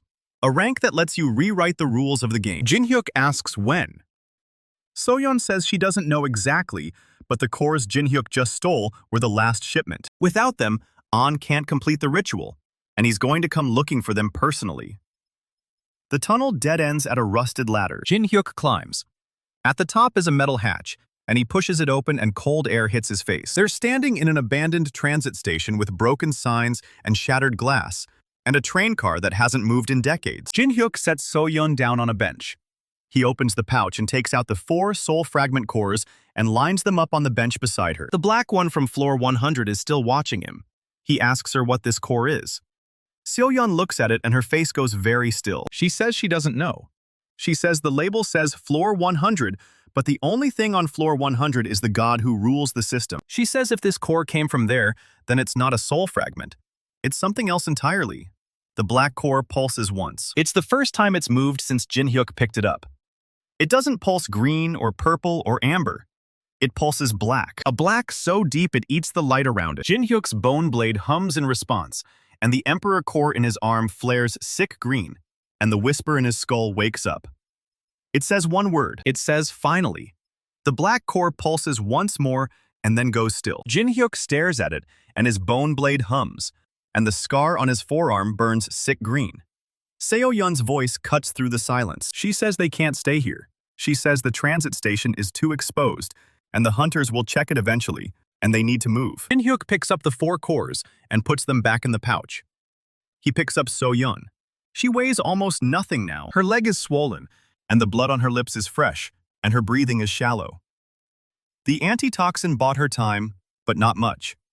Jin-hyuk walks. The transit tunnel is dark and long, and every shadow looks like a hunter waiting to spring. He walks for 20 minutes. Then 30. The walls change from smooth transit tile to rough dungeon stone. They're crossing into a new floor. So-yeon opens her eyes and asks where they are. Jin-hyuk says floor 44. She asks if he's sure, and he says the stone pattern changed and the air tastes different. And the system hasn't flagged him yet, but it will. She coughs, and there's more blood. And she says they need a safe place. She says there's a junkyard on floor 47, a place where old hunters dump broken gear and failed experiments and things nobody wants anymore. Nobody patrols a junkyard because there's nothing worth stealing. Jin-hyuk walks faster. He takes the service ladders because the main shafts are crawling with hunters, and the service ladders are dark and rusted, and nobody uses them except rats and desperate men. Floor 45. Floor 46. His legs burn, and his missing arm throbs, and the poison in his thigh is spreading despite the antitoxin. The bone blade hums every time he slows down, like it's pushing him forward. Floor 47. The junkyard is a cavern the size of a city block. Mountains of broken swords and shattered shields and cracked cores that glow faintly in the dark. Rusted golems slump against the walls like dead giants. Somewhere in the distance, a forge fire flickers. Not a real forge. A trash fire. Somebody else is here. Jin-hyuk sets Seo-yeon down behind a pile of broken helms. He draws the bone blade, and the green light paints the scrap metal in sick hues. He moves toward the fire. A figure crouches beside it. Old man, covered in grease and ash and wearing a coat made of patched-together leather aprons. He's roasting something on a stick. He doesn't look up. He says he knows someone's there. He says the bone blade hums at a frequency he hasn't heard in 40 years. He says only one school made weapons that sing like that. Jin-hyuk steps into the light. The old man looks at him, looks at the missing arm, looks at the bone blade and the green glow and the silver scar on his forearm. The old man says he thought the Soul-Smelting school died with Im Ha-yeon. Jin-hyuk asks how he knows that name. The old man laughs, and it's a dry sound like stones grinding together. He says he was a blacksmith before the system, before the rankings and the floors and the hunters who think a sword is just a sharp piece of metal. He says he knew Im Ha-yeon when she was still human. He asks if Jin-hyuk is her apprentice. Jin-hyuk says she's dead. The old man nods like he expected it. He asks what Jin-hyuk wants. Jin-hyuk says he needs a forge. The old man gestures at the mountains of scrap around them. He says there's no forge here, just trash. Then he looks at Jin-hyuk's arm again, at the bone blade, at the Emperor core pulsing through the silver scar. He says Jin-hyuk doesn't need a forge. He says Soul-Smelting was never about the forge. The forge was just a crutch. The real technique was always about the body. He points at Jin-hyuk's left forearm. He says the core is already inside him. He says the bone is already a weapon. He says Jin-hyuk just needs to finish what he started. Jin-hyuk looks at his arm. The scar glows faintly. The bone blade hums. The Emperor core pulses in rhythm with his heartbeat. He asks how. The old man pulls a chunk of scrap metal from the fire. It's glowing red. He holds it out and says, Jin-hyuk needs to feed the core something bigger than bone. Something with weight. Something that remembers what it was before the system melted it down. Seo-yeon's voice comes from behind the helms. Weak, but clear. She says the old man is talking about Emperor-grade alloy. Metal from the old world. Before the system. Before the floors. The old man grins, and his teeth are black stumps. He says the girl knows her materials. He says there's a pile of Emperor-grade scrap in the back of the junkyard. Leftovers from a failed ascension ritual 200 years ago. Nobody touches it because it's cursed. Jin-hyuk asks what kind of curse. The old man says the metal remembers the man who tried to ascend. The man failed. The metal absorbed his scream. Now anyone who touches it hears the scream on repeat until they go insane. Jin-hyuk walks toward the back of the junkyard. The pile is easy to find. It glows faintly blue. Not the blue of magic, the blue of coal. The air around it is 30 degrees colder than the rest of the cavern. Jin-hyuk reaches out with his one hand. The bone blade retracts into his forearm. The silver scar opens slightly. The Emperor core pushes against the wound. It wants the metal. He grabs a chunk the size of his fist. The scream hits him like a hammer. It's not a sound, it's a pressure. A man's voice howling in a language that doesn't exist anymore. Begging for a death that already came. Jin-hyuk's vision blurs. His knees buckle. The bone blade extends involuntarily and stabs into the ground. The Emperor core flares green, and the scream fights back. But the core is strong. The scream fades. Jin-hyuk stands up. The metal is still cold, but it's quiet now. He carries it back to the fire. The old man watches him walk, and something in his face changes. He says Jin-hyuk actually did it. He says in 40 years, he's never seen anyone touch that metal and stay standing. So-yeon has crawled closer. She's propped against a broken golem, and her face is pale but her eyes are sharp. She asks Jin-hyuk what he's going to forge. Jin-hyuk looks at the chunk of Emperor-grade alloy, looks at his left arm, looks at the bone blade and the Emperor core, and the scar that won't close. He says he's making a spear. Spear was Im Ha-yeon's weapon, the thing she carried when she challenged the kings of the old world. The memory of her voice is still in his skull from when he swallowed her core. She's telling him how to do it. Not in words, in feelings, in movements. His body knows what to do even if his mind doesn't. Jin-hyuk sits down beside the fire. He places the Emperor-grade alloy on the ground. He extends the bone blade. The green light flickers. The old man hands him a hammer. Rusted, chipped, probably older than the system itself. Jin-hyuk takes it. He brings the hammer down on the alloy. The metal doesn't dent. He hits it again. And again. The bone blade hums in time with each strike. The Emperor core pulses brighter after every impact. He's not just hammering metal, he's hammering himself. The technique is the same as the forge, but the forge is his body now. Each strike costs something. Lifespan, memory, self. The whisper in his skull stirs. Im Ha-yeon's voice isn't speaking, but it's present. Watching. Judging. The alloy begins to glow. Not red from heat, green from soul essence. The same green as the Emperor core. The same green as the bone blade. Jin-hyuk keeps hammering. His one arm burns, and the stump of his right arm throbs, and the poison in his thigh is spreading faster now. So-yeon is watching and her eyes are wet. She says the technique is taking too much. She says his soul capacity is dropping, and at this rate, he'll be empty before the spear is finished. The old man says nothing. He just watches the metal change shape under the hammer. Jin-hyuk doesn't stop.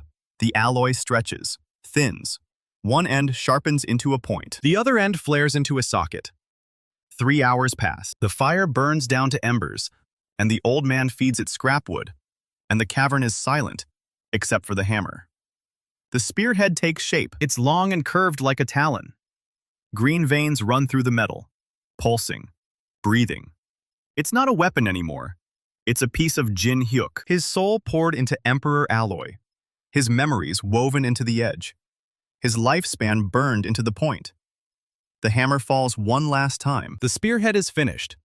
Jin-hyuk drops the hammer. His hand is bleeding, and the bones are visible through the torn skin, and he can't feel his fingers. The Emperor core dims. The whisper goes quiet. So-yeon asks if he's still there. Jin-hyuk opens his mouth to answer, and no sound comes out. The cost is taken. His voice. Not permanently. Not yet. But for now, he can't speak.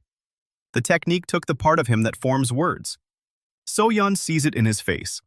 She says it'll come back. She says it always comes back eventually. The old man picks up the spearhead. He holds it up to the dying firelight, and the green veins pulse, and the metal sings at a frequency that makes the scrap piles tremble. He says it's the finest thing he's seen in 40 years. He says Im Ha-yeon would be proud. He hands it to Jin-hyuk. Jin-hyuk takes it. The spearhead is warm, warmer than his own skin. It hums in his grip, not like the bone blade, deeper, older. This weapon isn't made of his skeleton. It's made of something that existed before the system. Something that remembers the old world. He doesn't have a shaft for it. The old man reads his mind. He points at a pile of rusted polearms in the corner. He says there's an Emperor-grade haft buried under the trash. Jin-hyuk walks over, digs with his one hand, finds it. A shaft of black wood wrapped in tarnished silver wire. Cold to the touch. Heavier than it looks. He fits the spearhead onto the haft. The socket seals itself. The green veins spread from the spearhead into the wood. The silver wire tightens. The spear is whole. It's longer than he is tall, and the blade curves like a serpent's fang.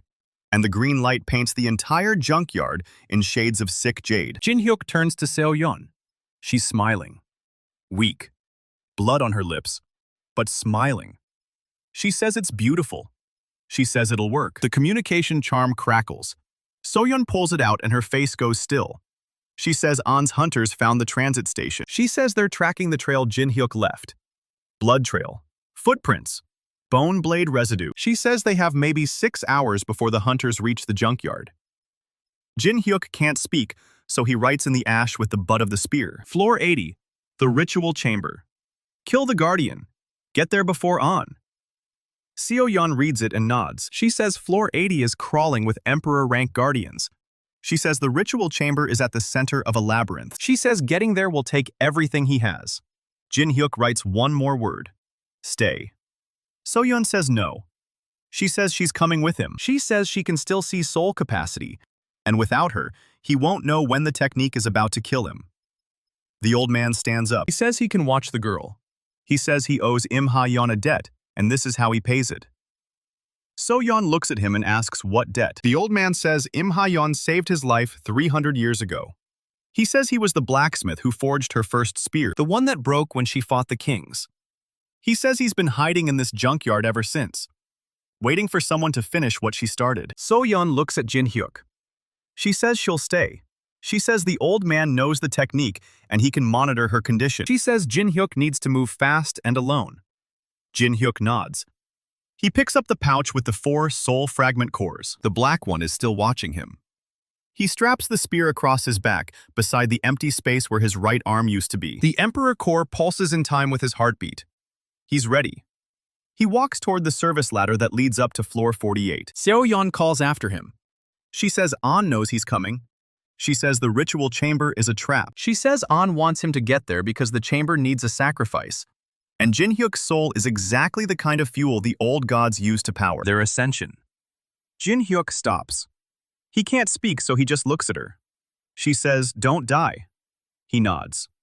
He climbs. The service ladder is rusted and cold, and every rung creaks under his weight. Floor 48. Floor 49. Floor 50. The air changes. Thinner. Colder. The walls shift from rough stone to smooth obsidian. He's entering the upper floors now. The floors where hunters stop being hunters and start being prey. He reaches floor 80 after 2 hours of climbing. The labyrinth is a maze of black glass corridors that shift when he's not looking. The walls reflect his face, his missing arm, the spear on his back, the green glow of the Emperor core. He walks. The spear hums. The labyrinth tries to confuse him, but the spear remembers the way. It pulls him left when the corridor splits, right at the dead end, straight through a wall that isn't really a wall. He walks for an hour. The poison in his thigh is a dull roar now. The stump of his right arm throbs with every heartbeat. His voice still hasn't come back. The spear leads him to a door, 20 feet tall, made of obsidian, carved with runes, soul-smelting runes, the same runes that were on the god-level core. The same runes An used to set the trap that destroyed the Black Blade. Jin-hyuk touches the door. The runes flare green. The door opens. Inside is a chamber the size of a cathedral. The walls are lined with statues of old gods. 12 of them, each one a different shape. A serpent, a wolf, a woman with too many eyes, a man with no face. In the center of the chamber is a pedestal. On the pedestal is an altar. Behind the altar is the guardian. Emperor-rank phantom snake. Its body is made of black smoke and green fire, and it's coiled around the altar like it's been waiting for centuries. Its eyes are the same color as the Emperor core. It opens its mouth, and its voice is 1,000 whispers layered on top of each other. It says only a soul-smelting weapon can open the altar. It says only a smith who has sacrificed everything can enter the chamber. It says Jin-hyuk qualifies. It lunges. Jin-hyuk pulls the spear from his back. The green veins flare. The silver wire tightens. The spearhead sings. He thrusts forward. The phantom snake's body parts around the spear. Smoke and fire. The spear doesn't cut it. It passes through. The snake laughs. It says soul-smelting weapons can't hurt it. It says the old gods made it immune to the technique. It says Jin-hyuk wasted his voice and his arm and his soul for nothing. Jin-hyuk looks at the spear, looks at the snake, looks at the bone blade humming in his forearm. He has an idea. He retracts the bone blade. He holds the spear in his left hand. He flexes the muscle that extends the blade. This time he doesn't extend it outward. He channels it into the spear. The green light travels from his forearm into the haft, up through the silver wire, into the spearhead.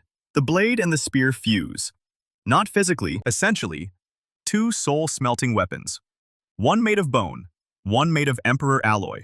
Combined, the spearhead stops humming. It screams. The snake stops laughing. Jin-hyuk lunges. This time the spear doesn't pass through. It sinks into the snake's chest. Black smoke pours from the wound. Green fire erupts along the spearhead. The snake howls. It thrashes. It tries to pull away, but the spear is anchored in its core. Jin-hyuk twists. The snake's body convulses. The fire dies. The smoke dissipates. The guardian of the ritual chamber is dead. It collapses into ash. The ash forms a shape on the ground. A key. Made of black glass, glowing faintly green. Jin-hyuk pulls the spear free. He picks up the key. He walks to the altar. The pedestal is carved with the same runes as the door. He places the key in the slot. The runes flare. The altar splits open. Inside is a chamber. The chamber On wants to use for his ascension. It's empty. Empty of objects. But not empty of presence. Something is waiting in the dark. Something that's been waiting since before the system. Jin-hyuk can feel it watching him. The black core in his pouch pulses. The whisper in his skull wakes up. It says one word. It says, brother. Jin-hyuk turns around. An Tae-woo is standing in the doorway. An Tae-woo moves faster than Jin-hyuk can track. One moment he's in the doorway. The next he's standing 3 feet away. The air around him crackles with something that isn't mana. Jin-hyuk raises the spear. An doesn't even look at it. He looks at the black core pulsing in Jin-hyuk's pouch. He says he's been waiting for someone to bring that to him. Jin-hyuk can't speak, so he lunges instead. The spearhead drives straight for An's chest. Green light flares along the emperor alloy. The silver wire tightens. The spear screams. An catches it. With one hand. He catches the emperor-forged soul-smelting spear, and he doesn't even flinch. The green light dies against his palm. Jin-hyuk stares. An's hand is wrapped around the spearhead. The talon-shaped alloy that cut through an emperor-rank phantom snake like paper. It's not cutting him. It's not even scratching him. An smiles. He says soul-smelting weapons are impressive. He says they're the only thing that can hurt a god. He says that's exactly why he made sure they couldn't hurt him. He squeezes. The emperor alloy cracks. Not shatters, cracks. A hairline fracture runs from the tip to the wire wrapping. The green veins flicker. The spear screams one last time and then goes silent. Jin-hyuk pulls back, but An holds on. The crack widens. An says Jin-hyuk still doesn't understand what he's dealing with. He says the ascension isn't something Jin-hyuk can stop. He says it already happened. Jin-hyuk's eyes go wide. The ritual chamber was empty when he opened it. The altar was split. The key worked. He walked in here thinking An hadn't arrived yet. He was wrong. An didn't need the cores to start the ascension. He needed them to finish it. The ritual chamber isn't a place where ascension happens. It's a place where ascension is sealed. An has already ascended. He's just not complete yet. The cores Jin-hyuk stole are the final piece. An releases the spear. Jin-hyuk stumbles back. The crack in the spearhead has stopped spreading, but the weapon is damaged. The hum is gone. The green light is dim. An walks past him. He walks to the altar. He places his hand on the split stone. The runes flare. Not green this time. Gold. The 12 statues of old gods turn their heads. Simultaneously. All 12 faces are now looking at Jin-hyuk. An says the old gods built this chamber to test anyone who wanted to rise above Prince. He says the test requires a sacrifice. He says the sacrifice has to be someone who forged themselves with the soul-smelting technique. Jin-hyuk's blood runs cold. The trap wasn't the resonance web in the Hydra's cavern. The trap wasn't the ambush on floor 31. The trap was the technique itself, from the very beginning. An didn't try to stop Jin-hyuk from learning soul-smelting. He wanted Jin-hyuk to learn it. He wanted Jin-hyuk to forge weapons, To burn his soul. To sacrifice pieces of himself. Because every fragment Jin-hyuk burned made him a better sacrifice. An turns around. He says Jin-hyuk was never his enemy. He was never a threat. He was a resource. A tool that An spent years cultivating. The betrayal. The false charges. The fall from Prince. An did all of it to push Jin-hyuk into the forbidden technique. He needed someone desperate enough to burn their own soul. Someone with nothing left to lose. Jin-hyuk was perfect. Jin-hyuk's left arm burns. The emperor core in his forearm pulses. The bone blade hums. His vision blurs. His missing right arm throbs. The poison in his thigh is spreading faster now. He can feel it. The antitoxin is wearing off. His voice still won't come. He can't even curse An's name. An watches him with something that looks almost like pity. He says he doesn't hate Jin-hyuk. He says Jin-hyuk was a good friend once. He says this is just necessary. The system is a cage. The old gods made it to keep humanity weak. To keep them from ever reaching the 100th floor. An says he's going to break the cage. He says Jin-hyuk's sacrifice will free everyone. Jin-hyuk doesn't care about everyone. He cares about the betrayal. He cares about the years he spent scraping the bottom. He cares about the memories he's already lost. His mother's face is gone. His voice is gone. His arm is gone. An took all of it. And now An wants the rest. Jin-hyuk looks at the spear, cracked, dying. He looks at the bone blade in his forearm. He looks at the black core in his pouch. The whisper in his skull is silent, but he can feel it watching. He makes a decision. He drops the spear. An raises an eyebrow. Jin-hyuk reaches into his pouch. He pulls out the 4 soul fragment cores. The unknown blacksmith. The Hydra priestess. The abyssal knight. The unidentified black core from floor 100. He holds them in his left hand. An's eyes narrow. He asks what Jin-hyuk thinks he's doing. Jin-hyuk can't answer. He doesn't need to. He opens his mouth and he shoves all 4 cores inside. He swallows them whole. An's composure breaks for half a second. He lunges forward. Too late. The cores hit Jin-hyuk's stomach and something detonates. Not physically, spiritually. 4 soul fragments. 4 dead powerhouses. 4 lifetimes of forbidden knowledge.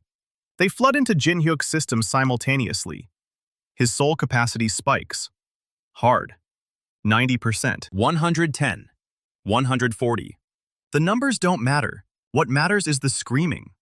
4 voices tear through his skull at once. The unknown blacksmith howls about his lost forge. The Hydra priestess wails about her 9 children. The abyssal knight roars about the king who betrayed him. And the black core. The black core doesn't scream. It laughs. A deep rumbling laugh that drowns out the other 3. Jin-hyuk's body convulses. He drops to his knees. His left arm is glowing. The silver scar burns so bright it's visible through his sleeve. The bone blade extends on its own. The emperor core in his forearm cracks. Not like the spear. Not a hairline fracture. A full split. Green light pours out of the break. The core is overloading. The 4 new soul fragments are too much. They're pouring into the core, and the core can't hold them. Jin-hyuk's arm is going to explode. An steps back. He says Jin-hyuk is a fool. He says swallowing 4 cores at once will rip his soul apart. He says he can't use a destroyed sacrifice. Jin-hyuk doesn't hear him. He's somewhere else. He's standing in a forge. No, he's standing in 4 forges. 4 different fires. 4 different hammers. 4 different anvils. The unknown blacksmith is forging a blade from the bones of a dead god. The Hydra priestess is forging 9 hearts into 9 cores. The abyssal knight is forging his own soul into a sword that will never break. And the black core. The black core isn't forging anything. It's watching. It's been watching for 300 years. It watched Im Ha-yeon fail. It watched the Hydra priestess die. It watched the abyssal knight fall. It's been waiting for someone who could hold all of it. Someone who could become the forge itself. Jin-hyuk opens his eyes. The green light from his arm has turned black. An's expression changes. For the first time since he walked into the chamber, he looks uncertain. He says that's not possible. He says the black core was supposed to be inert. He says the old gods sealed it themselves. Jin-hyuk stands up. The convulsions stop. The 4 voices in his skull go quiet. Not gone, subdued. He's holding them. He doesn't know how. He doesn't know why. But he's holding 4 soul fragments inside his body, and he's still standing. The bone blade retracts. The Emperor core reseals. The crack closes. The silver scar stops burning. Jin-hyuk looks at his left arm. The skin is different now. Darker. Veined with black instead of green. The bone blade hums a new frequency. Lower. Deeper. Older. On moves. He doesn't try to grab Jin-hyuk this time. He throws a punch. The air around his fist warps. This isn't hunter technique. This isn't mana. This is the power of someone who has already ascended. Jin-hyuk raises his left arm. The bone blade extends. It's not translucent anymore. It's solid black. It catches An's fist. The impact cracks the floor. The obsidian tiles shatter in a 20-foot radius. The 12 god statues groan. Jin-hyuk is pushed back 3 feet, but the blade holds. An's fist is stopped. Jin-hyuk looks at the blade. Looks at An. His voice still won't come, but he doesn't need it. The look says everything. An pulls his fist back. His knuckles are bleeding. Just a little. Just a scratch. But it's the first time Jin-hyuk has ever wounded him. An stares at the blood on his hand. He says Jin-hyuk just made a very large mistake. The statues activate. All 12 of them. The serpent uncoils from its pedestal. The wolf steps down on stone paws. The woman with too many eyes opens all of them. The man with no face turns his blank head toward Jin-hyuk. The old god's guardians. An says they exist to protect the ritual. He says they'll tear Jin-hyuk apart piece by piece. He says the sacrifice doesn't need to be willing. Jin-hyuk doesn't wait. He moves. The black blade cuts through the serpent first. One swing. The obsidian body splits in half. The two halves crash to the floor and shatter. The wolf lunges. Jin-hyuk pivots. The blade takes its head. The woman with too many eyes screams. The sound is physical. It hits Jin-hyuk like a wall. He staggers. The man with no face reaches for him. Jin-hyuk drives the blade through its chest. The black blade pulses. The guardian dissolves. Jin-hyuk doesn't stop. He cuts through the remaining 8 guardians in under a minute. The black blade is faster than the bone blade, stronger than the spear. It's something new, something that shouldn't exist. It's a soul-smelting weapon forged from 4 stolen soul fragments and an emperor core and the will of a man who refuses to die. An watches the last guardian fall. He doesn't move. He says impressive. He says Jin-hyuk has exceeded his expectations. He says it doesn't matter. He raises his hand. The altar behind him flares gold. The split stone opens wider. Something rises from inside. A heart. A human heart. Pulsing with golden light. An says that's his old heart, the one he cut out to ascend. He says the ritual needs 2 things to finish: the heart of the ascendant and the soul of a sacrifice. He already has the heart. He reaches toward Jin-hyuk. He says now he has the soul. Jin-hyuk feels himself being pulled. Not physically, spiritually. An is dragging his soul out of his body. The black blade dims. The 4 voices in his skull scream. Jin-hyuk's vision goes gray. He can't stop it. An is too strong, too ascended, too close to godhood. Jin-hyuk's soul is sliding out of his body and into An's waiting hand. A voice cuts through the chamber. Not Jin-hyuk's, not An's. A woman's voice. It says An forgot something. It says the soul-smelting technique isn't just about forging weapons. It says it's about forging people. Jin-hyuk's soul snaps back into his body. He gasps. He turns. Seo-yeon is standing in the doorway. She shouldn't be standing. Her leg is swollen. Her lips are stained with blood. Her breathing is shallow. She's using the cracked spear as a crutch. But she's standing. And she's smiling. She says she told Jin-hyuk not to die. She says he's terrible at following instructions. She says she had to climb the service ladder herself. Jin-hyuk can't speak, but his eyes say everything. She shouldn't be here. She's going to die. An looks at her. He says the old blacksmith. He says he thought she'd be smart enough to stay away. So-yeon says she's never been smart. She lifts the cracked spear. She points it at An. She says soul-smelting isn't just about sacrifice. It's about binding. Every fragment Jin-hyuk burned bound him to something. To the forge. To the cores. To her. She says she's been bound to him since she taught him the first rune. She says An can't take Jin-hyuk's soul without taking hers. And she says her soul is already too damaged to be a sacrifice. An's eyes flicker. He's calculating. A damaged soul won't work. The ritual needs a perfect sacrifice. He says she's bluffing. So-yeon laughs. Blood bubbles on her lips. She says soul-smelting masters don't bluff. She pulls a small vial from her jacket. It's the antitoxin vial. Empty. She says she didn't take it. She says she poured it out. She says the wyvern venom is about to kill her, and when she dies, her soul will shatter. An's face goes cold. He says she's insane. She says she knows. She looks at Jin-hyuk. She says she's sorry she couldn't teach him more. She says he has to finish it himself. She says the bomb plan. She says he knows what to do. She collapses. Jin-hyuk catches her. Her body is limp. Her breathing stops. Her eyes stay open. Jin-hyuk holds her. The black blade retracts.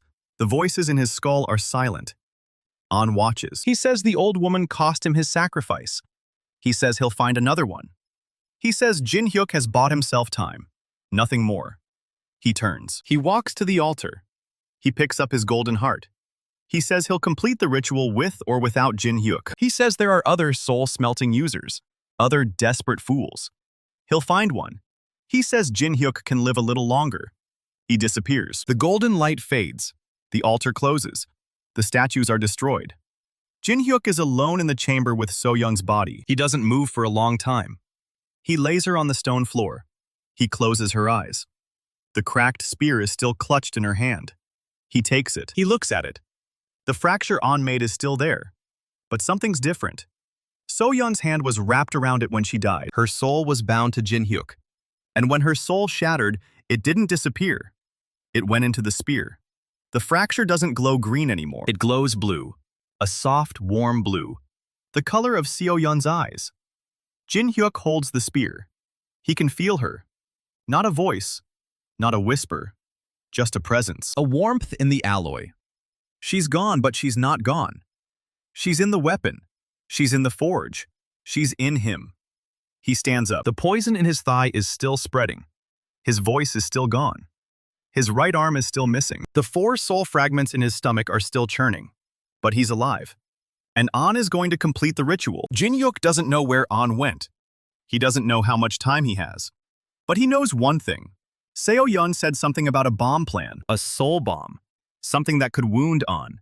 Something that could collect his blood. Jin-hyuk looks at the spear. The blue glow pulses once. Like a heartbeat. Like a promise. He straps it across his back. He leaves the ritual chamber. He leaves Seo-yeon's body. He doesn't look back. He walks into the labyrinth. The obsidian corridors don't shift. The walls don't try to trap him. The labyrinth knows he's already trapped. Jin-hyuk walks for an hour. The poison spreads. His vision blurs. His legs shake. He reaches the service ladder. He climbs down. Floor 79. Floor 78. Floor 77. His grip slips. He catches himself with his left hand. The black veins on his arm pulse. He keeps climbing. He reaches floor 60. He stops. He can't feel his legs anymore. He drops from the ladder. He lands on stone. He crawls. He doesn't know where he's going. He just knows he can't stop. Seo-yeon died to give him a chance. He's not wasting it. He crawls until he reaches a door. A heavy iron door. Not obsidian. Not stone. This is old. Pre-system old. He pushes it open. He falls inside. The room is small. A forge. An anvil. A hammer. Tools on the walls. A dead fire in the hearth. And a woman sitting in the corner. She's been dead for a long time. Her body is mummified. Her hands are folded in her lap. On the wall above her head is a message carved into the stone. It says she failed. It says the soul-smelting technique can't kill a god alone. It says it needs something else. Something she didn't have. It says the only way to wound an ascended is to use their own power against them. Jin-hyuk stares at the message. His vision swims. He thinks about what Seo-yeon said. A soul bomb, a weapon that uses An's own ascension energy against him. He looks at the spear, the blue glow, the black blade humming in his arm, the 4 soul fragments, the Emperor core. He has all the pieces. He just doesn't know how to put them together. He closes his eyes. He can't think. The poison is too far. The exhaustion is too deep. He lets the darkness take him. The last thing he hears before he passes out is the whisper. It's back. It says one word. It says, soon. He wakes to the blue glow. The spear is propped against the wall 3 feet away, the fracture pulsing soft and steady, like a heartbeat that refuses to stop. Jin-hyuk pushes himself up with his left arm. The black veins on his forearm pulse once, then still. His right shoulder throbs where the arm used to be. The poison in his thigh has spread to his hip. He can feel it in the bone now, cold and slow, chewing through him. But he's not dead. Seo-yeon didn't let him die. He looks at the mummified woman in the corner. Her message is still carved into the stone above her head. Use their own power against them. He thinks about what Seo-yeon said before she collapsed in the ritual chamber. The bomb plan. A soul bomb. Something that could wound An and collect his blood. He doesn't know how to build it yet, but he knows where to start. He grabs the spear. Blue glow warms his palm. He stands up. His legs hold. Barely. He walks to the dead woman's forge. The tools are rusted but solid. The anvil is old-world iron, pitted in black, still true. The hammer is heavier than it looks, wrapped in leather that's mostly dust now. He sets it down. He checks the hearth. Dead for decades. No fuel. No flame. But he doesn't need fire for this. Not anymore. He sits against the anvil and closes his eyes. He needs to understand what the spear has become. So-yeon's soul shattered. Jin-hyuk reaches into himself and finds what's left of his own soul capacity. It's not a number anymore. It's a feeling. A hollow ache behind his ribs. A cold spot where warmth used to be. The 3 soul fragments from the warehouse are still churning in his gut. The 4th one, the black core from floor 100, is silent. Watching. Waiting. He ignores it. He focuses on the spear instead. He lays it across his knees and runs his thumb along the crack An made. The blue light follows his touch. It's warm. It's Seo-yeon. Not her mind, not her voice, but her. The part of her that burned. The part that refused to break even when An had her cornered. The part that poured out her antitoxin and looked him in the eye and told him to finish it. Jin-hyuk doesn't cry. His body is too wrecked for tears, but he sits there for a long minute with his thumb on the crack and his eyes shut, and his jaw tight enough to crack teeth. Then he opens his eyes. He knows what a soul bomb is. It's not a weapon, it's a trade. You take a vessel, something that can hold soul essence, and you pack it with everything you have left. Every fragment, every memory, every piece of yourself you haven't burned yet, and then you detonate it inside the target. It doesn't kill them.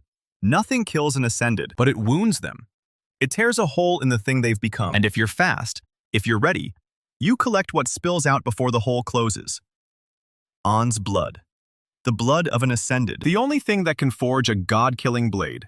The vessel. He looks at his left arm, where the bone blade sleeps. The delivery system. He looks at the 4 soul fragments in his stomach. The payload.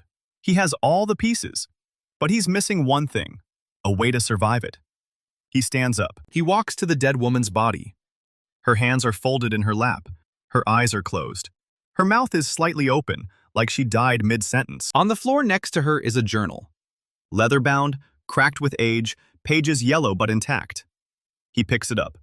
He opens it. The handwriting is small and precise. The language is Old Korean, pre-system, but he can read it. The first entry is dated 212 years ago. Her name was Baek Hana. She was the last student of Im Ha-yeon. She survived the purge that killed the rest of the school. She hid here, in this forge, for 40 years, trying to finish what her master started. She failed. But she figured out why. Jin-hyuk reads. His eyes move faster than his brain can process. The poison is making everything blur. He reads anyway. Baek Hana discovered that soul-smelting can't kill an Ascended because Ascended beings have no souls left to shatter. They've already traded them for power. That's what Ascension is. You give up your soul, and the system gives you a divine core instead. An doesn't have a soul anymore. He has a golden heart that pumps raw system energy through him. That's why the soul-smelting spear cracked when it hit him. It was looking for something to break and found nothing. But Baek Hana found a workaround, a way to wound an Ascended anyway. She wrote it down in the last 10 pages of the journal.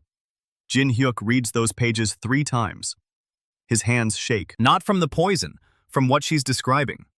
The workaround is brutal. You don't attack the Ascended's divine core. You attack the place where the core connects to the system. The seam. The one spot where the old soul used to be. It's not a physical location. It's a resonance point. A frequency. To hit it, you need a weapon tuned to the Ascended's original soul frequency. And the only way to get that frequency is to have known them before they ascended. known them well, known them intimately, known their soul. Jin-hyuk closes the journal. He stares at the wall for a long time. An Tae-woo was his best friend. They grew up together. They trained together. They climbed the ranks together. An was the one who found Jin-hyuk after his first dungeon collapse, dug him out of the rubble with his bare hands, carried him 3 floors up on his back. An was the one who taught Jin-hyuk how to read system runes, how to spot traps, how to negotiate with guild leaders. An was the one who stood next to Jin-hyuk at his prince investiture ceremony and told him they'd reach floor 100 together or not at all. Jin-hyuk knew An's soul, knew it better than anyone.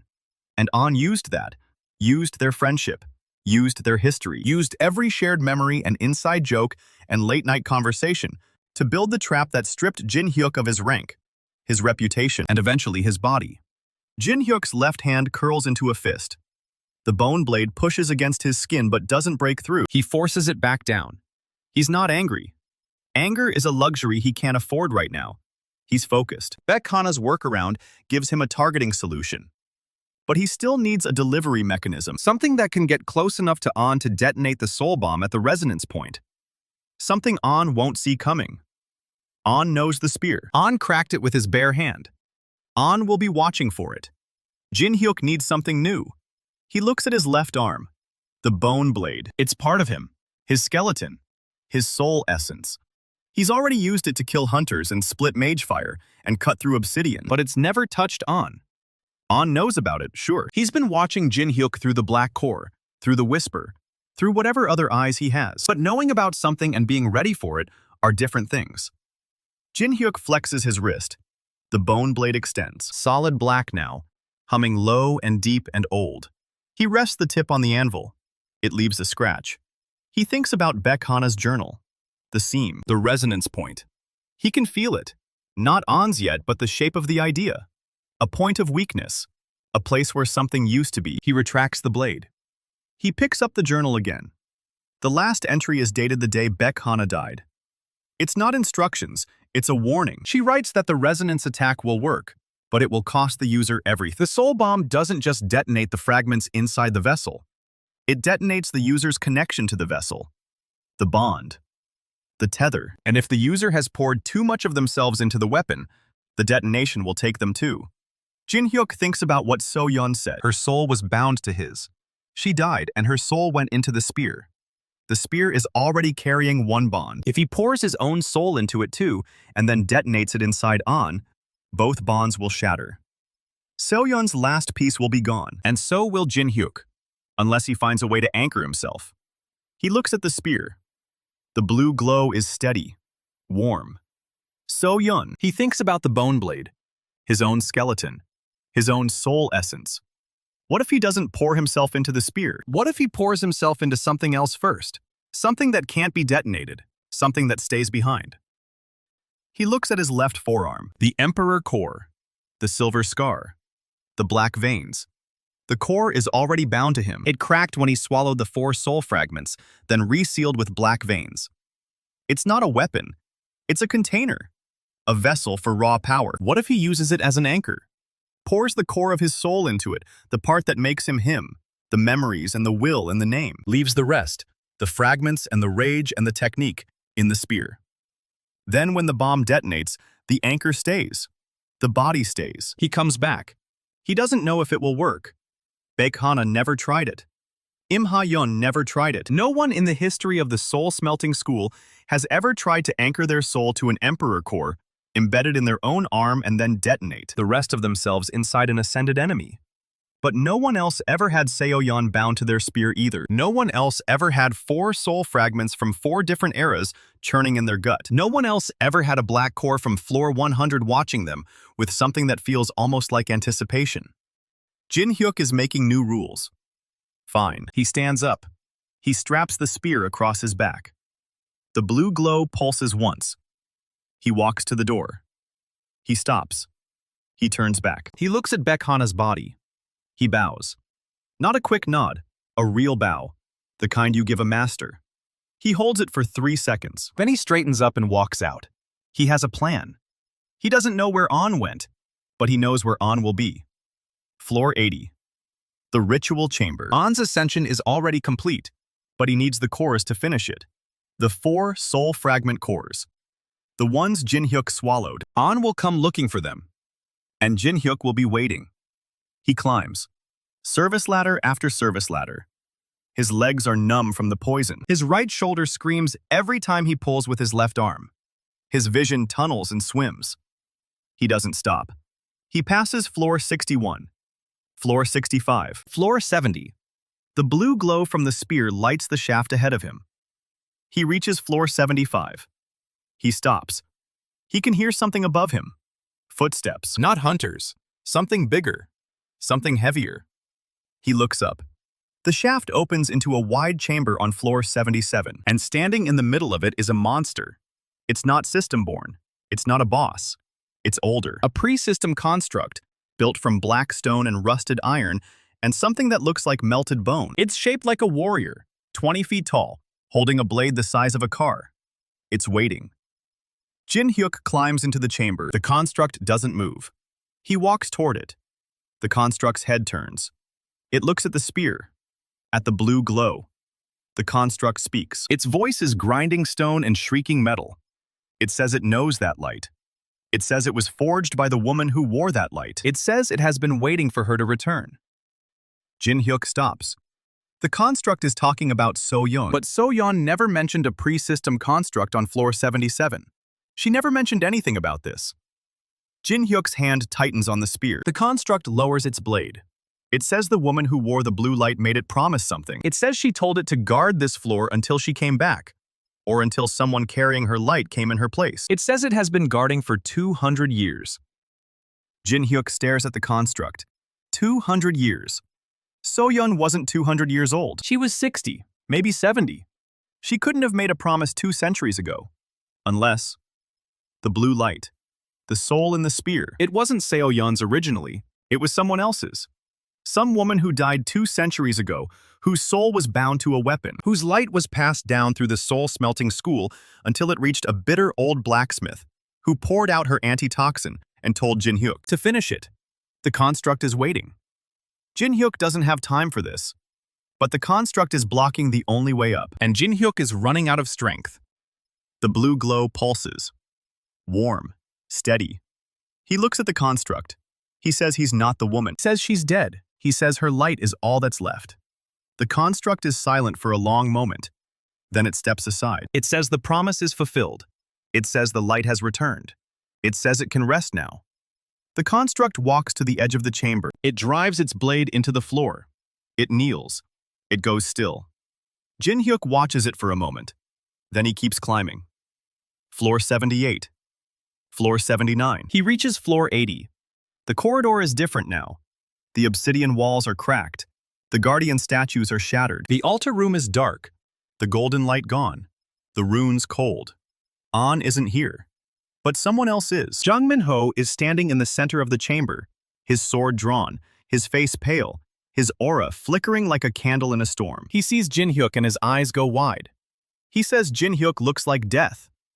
He says he's been waiting for 3 hours. He says An sent him. Jin-hyuk's bone blade extends. Min-ho doesn't raise his sword. He says he's not here to fight. He says he saw what happened in the ritual chamber. He says he watched An catch the spear and crack it with one hand. He says he watched So-yeon die. He says he's been An's lieutenant for 3 years, and he always thought An was building something. Something bigger than guild politics. Something that could change the system. But what he saw in the ritual chamber wasn't change. It was murder. Min-ho lowers his sword. He says he wants to help. Jin-hyuk stares at him. His bone blade stays extended. Min-ho says An is on floor 82, gathering forces for the monster tide. He says the tide is a system event, a wave of boss-level monsters that floods the floors between 85 and 95 every decade. It's due to hit in 3 days. And An is planning to use the chaos to finish his ascension. Min-ho says An needs a sacrifice, a soul-smelting user. Since Jin-hyuk got away, An is looking for another one. Min-ho says he knows where An is keeping him. A blacksmith from floor 60, old man, used to train under Im Ha-yeon. An's hunters picked him up 2 hours ago. Jin-hyuk's blood goes cold. The old man from the junkyard. The one who gave him the Emperor-grade alloy. The one who told him Im Ha-yeon saved his life. Min-ho says the old man doesn't have much time. He says if Jin-hyuk wants to stop On, he needs to hit him during the monster tide. Hit him when his attention is split between the monsters and the ritual. Hit him hard enough to wound him before the sacrifice is complete. Minho says he can get Jin-hyuk close. He says he knows the patrol routes, the guard rotations, the weak points in On's defensive line. He says he's been memorizing them for weeks, waiting for a chance to turn. Jin-hyuk studies Minho's face. His aura is flickering, but it's not lying. The fear is real. The guilt is real. The barely contained rage is real. Jin-hyuk retracts the bone blade. He doesn't trust Minho, but he doesn't need to trust him. He just needs to use him. He nods once. Minho exhales.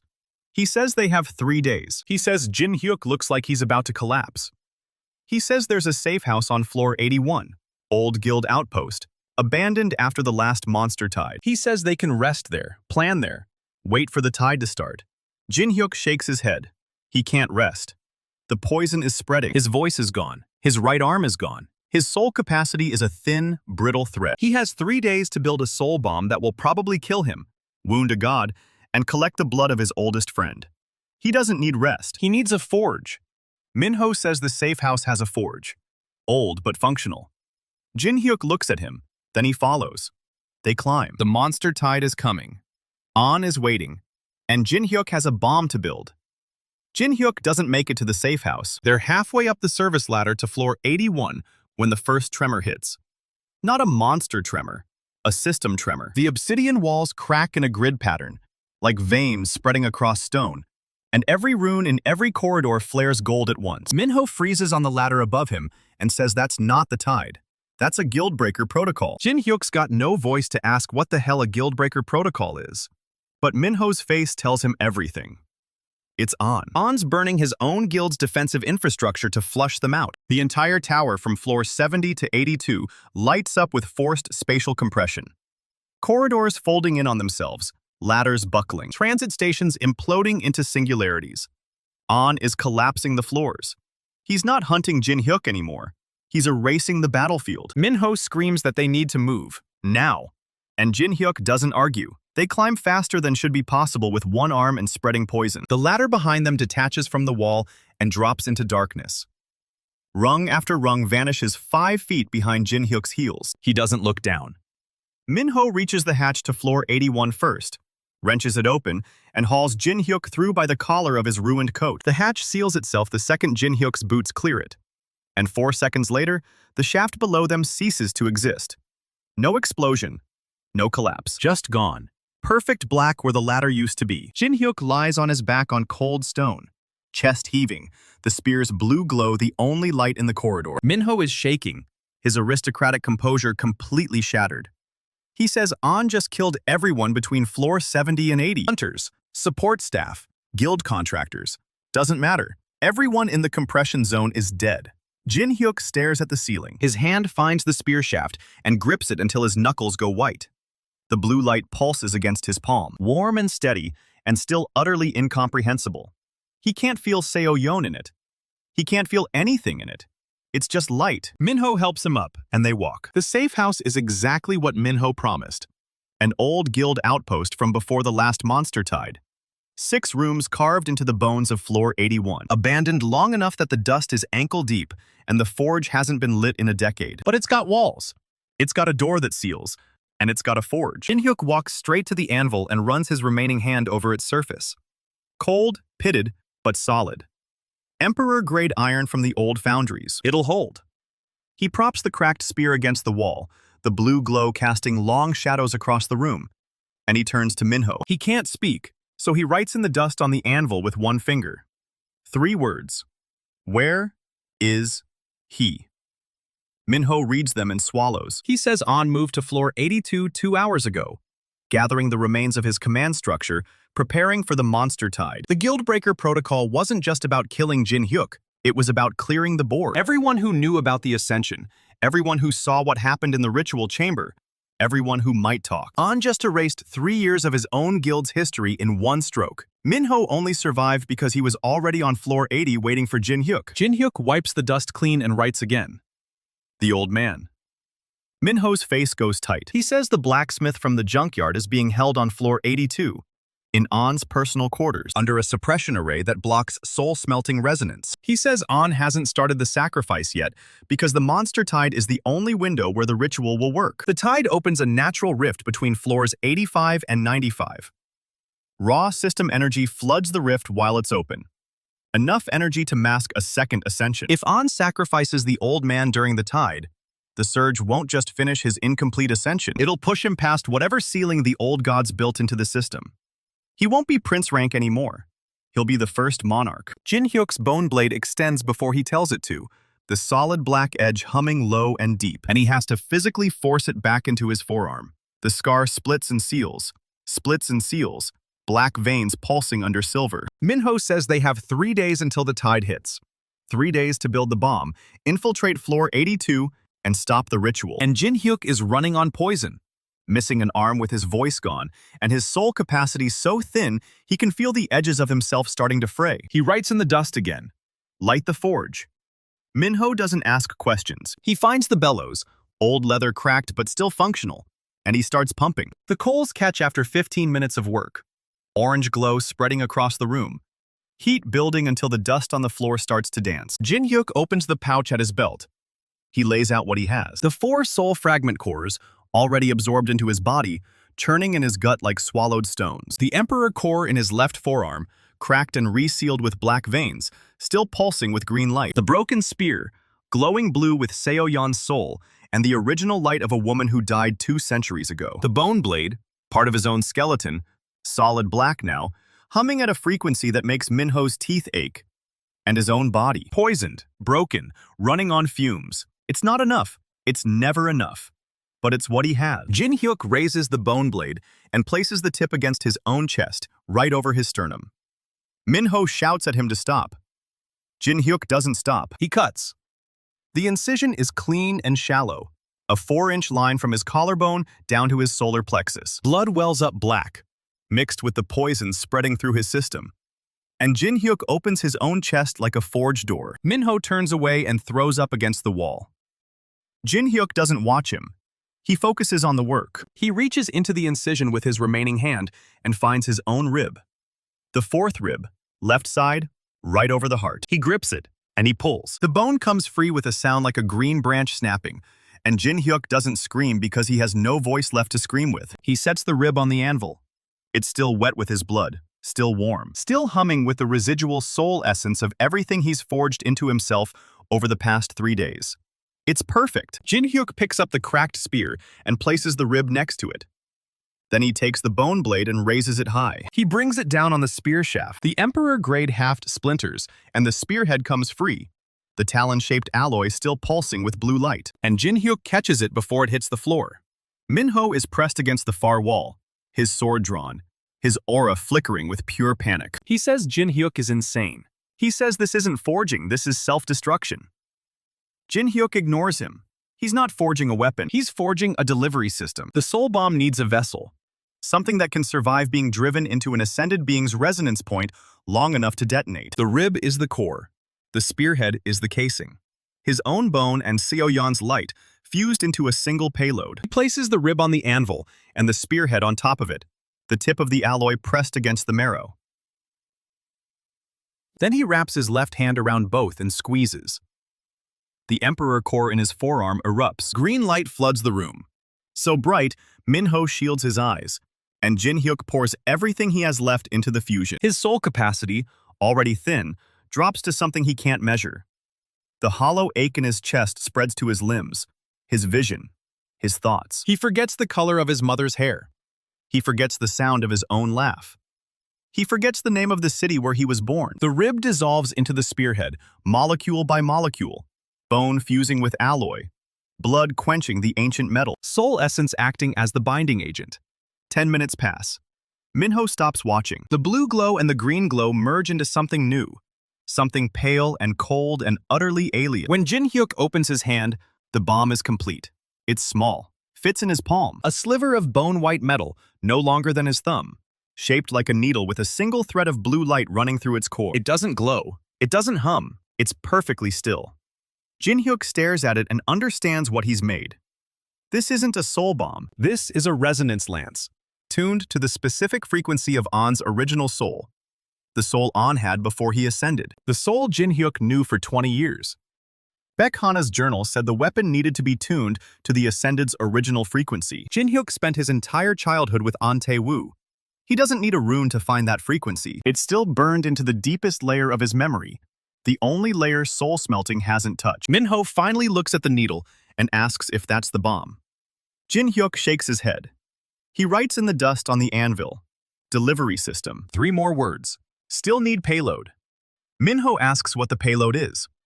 Jin-hyuk points at his own chest, at the 4 soul fragments churning in his gut, at the silent black core from floor 100, at the Emperor core in his forearm. He's not going to detonate the bomb inside An. He's going to detonate himself. The needle delivers him, his entire soul, everything he is and everything he's absorbed, compressed into a single point and driven into the resonance seam where An's divine core connects to the system. It won't kill An, but it'll wound him badly enough to collect his blood. And that blood is the last ingredient Jin-hyuk needs. With An's ascended blood, he can forge a weapon that kills gods. Minho stares at him for a long moment. Then he asks if Jin-hyuk will survive. Jin-hyuk doesn't answer. He wipes the dust clean and writes something else. 2 days. Rest. Then floor 82. Minho nods. He says he'll keep watch. He says the patrol routes won't change until the tide starts. He says they still have time. Jin-hyuk lies down on the stone floor next to the forge, the needle clutched in his remaining hand, the blue light pulsing softly against his palm. The poison is still spreading. His chest is still bleeding. But the bomb is ready. And in 2 days, he's going to drive it through An Tae-woo's heart. The forge burns down to embers, and the safe house settles into silence. Minho sits with his back to the door, sword across his knees, watching the shadows. Jin-hyuk closes his eyes. He doesn't sleep. He listens to the 4 souls churning in his stomach, waiting to be used. The unknown blacksmith whispers something about the old world. A forge that burned at the bottom of the ocean. A hammer that could fold starlight into steel. The Hydra priestess sings a song in a language Jin-hyuk doesn't recognize, her voice layered with grief and venom. The abyssal knight recites a battle oath, the same 12 words over and over, and every repetition is quieter than the last. And the black core from floor 100 says nothing at all. It just watches, with anticipation. The 2 days pass in a blur. Jin-hyuk doesn't move from the floor. His body is shutting down piece by piece, but he doesn't let it stop. He spends the hours tuning the resonance lance, adjusting the frequency, making sure the bond between his soul and the needle is clean. Minho brings him water from a cracked cistern in the back room. Jin-hyuk drinks and he works. On the morning of the 3rd day, the first tremor of the monster tide hits. The walls shake, the forge rattles, and somewhere far below them, something roars with a voice that shatters stone. Minho says it's starting. He says the rift is opening between floors 85 and 95. He says An will begin the ritual within the hour. Jin-hyuk stands up. His legs hold. Barely. He tucks the resonance lance into the pouch at his belt, next to the empty space where the 4 soul fragment cores used to be. He picks up the cracked spear, still glowing blue, still warm against his palm. He doesn't know why he's still carrying it. Maybe because it's the last thing Seo-yeon touched. Maybe because the light in it is older than the system, older than An, older than the old gods. Maybe because he's going to need every weapon he can carry. He nods to Minho. Minho opens the door. They step into the corridor, and floor 81 is already starting to die around them. The walls are bleeding black ichor. The air tastes like ozone and rot. The monster tide is flooding the tower with system energy, and every floor between 85 and 95 is becoming a hellscape. But Jin-hyuk isn't going down. He's going up. Minho leads him through the service corridors, past collapsed stairwells and shattered guardian statues, through a maintenance shaft that runs parallel to the main transit route. They climb in silence. Floor 82 is 300 feet above them, and every foot is a battle against Jin-hyuk's failing body. His vision blurs. His legs shake. The poison is in his lungs now, making every breath a wet rasp. But he keeps climbing, because somewhere on floor 82, an old man who gave him Emperor-grade alloy and asked for nothing in return is waiting to be sacrificed. Because somewhere on floor 82, An Tae-woo is about to complete an ascension that will make him unstoppable. And because the resonance lance in Jin-hyuk's pouch is tuned, primed, and hungry. They reach the maintenance hatch for floor 82. Minho puts his ear against the metal and listens. He says the guards are changing shifts. They have a 3-minute window. Jin-hyuk grips the bone blade in his left hand. The solid black edge hums, low and deep and ready. Minho counts down from 3. On 1, he shoves the hatch open, and Jin-hyuk climbs through into the middle of An Tae-woo's command floor. The corridor is obsidian and gold, carved with the same runes as the ritual chamber on floor 80. Guardian statues line the walls, but these are still intact, still glowing with golden light, still watching. 2 hunters in prince rank guild armor turn toward the hatch. They don't even have time to shout. Jin-hyuk's bone blade takes the first one through the throat, and Minho's sword takes the second through the heart. They drop without a sound. Minho points down the corridor, toward a set of double doors plated in gold. He says An's quarters. He says the old man is inside. He says the suppression array will block Jin-hyuk's soul-smelting the moment he steps through those doors. Jin-hyuk doesn't slow down. He walks toward the gold doors, bone blade extended, cracked spear in his offhand, resonance lance pulsing against his hip. The guardian statues turn their heads as he passes. Their eyes flare gold. Jin-hyuk swings the spear in a wide arc and shatters the first statue before it can activate, then spins and puts the bone blade through the second one's chest. The rest of them come alive at once. 6 statues, each one 15 feet tall, blades of solid light forming in their hands. Minho shouts that they don't have time for this. Jin-hyuk knows. He throws the cracked spear at the nearest statue, the blue light detonating on impact, and the entire corridor floods with Seo-yeon's soul one last time. The statues freeze. The golden light in their eyes flickers and dies. The blue glow fades, and the spear clatters to the floor, dark and cold and empty. Jin-hyuk doesn't stop to pick it up. He reaches the gold doors and puts his hand flat against them. The suppression array on the other side is already reaching for him, already trying to choke off his connection to the soul-smelting fire. But Jin-hyuk isn't here to forge anything. He's here to deliver something that's already been forged. He pushes the doors open. Inside, An Tae-woo is standing over a stone altar, his hand raised, golden light gathering in his palm. The old man from the junkyard is chained to the altar, his eyes wide, his face bruised, his mouth gagged with black iron. An looks up. He sees Jin-hyuk. He smiles. And Jin-hyuk pulls the resonance lance from his pouch and hurls himself across the room. Jin-hyuk crashes into the golden doors shoulder first, and they explode inward. An Tae-woo's hand stops an inch above the old blacksmith's chest. Golden light freezes mid-gather, and the resonance lance is already spinning through the air between them. It's not a throw. Jin-hyuk's entire body follows the needle, bone blade extended, legs driving, lungs tearing. He's not throwing a weapon. He is the weapon. The resonance lance is just the tip. An's golden eyes track the needle. Fast. Too fast for a dying blacksmith to throw. Too fast for a man with 1 arm and poison in his blood. But Jin-hyuk isn't dying yet. He's been dead for 6 floors, and he just kept walking. The lance hits. Not An's chest. An twists at the last possible instant, and the needle punches through his left shoulder instead of his heart. Golden light sprays from the wound like arterial blood. The suppression array screams. Every rune in the room flares white-hot. An staggers back 1 step. That's it.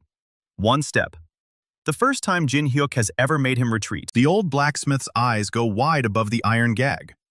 Jin-hyuk's bone blade comes around in a horizontal arc, aiming for An's throat. An catches it, barehanded. The blade bites into his palm, black edge against golden skin, and the sound is like 2 worlds grinding together. Sparks. Light. The stink of burned ozone. An's hand closes around the blade, and he squeezes. The bone blade cracks.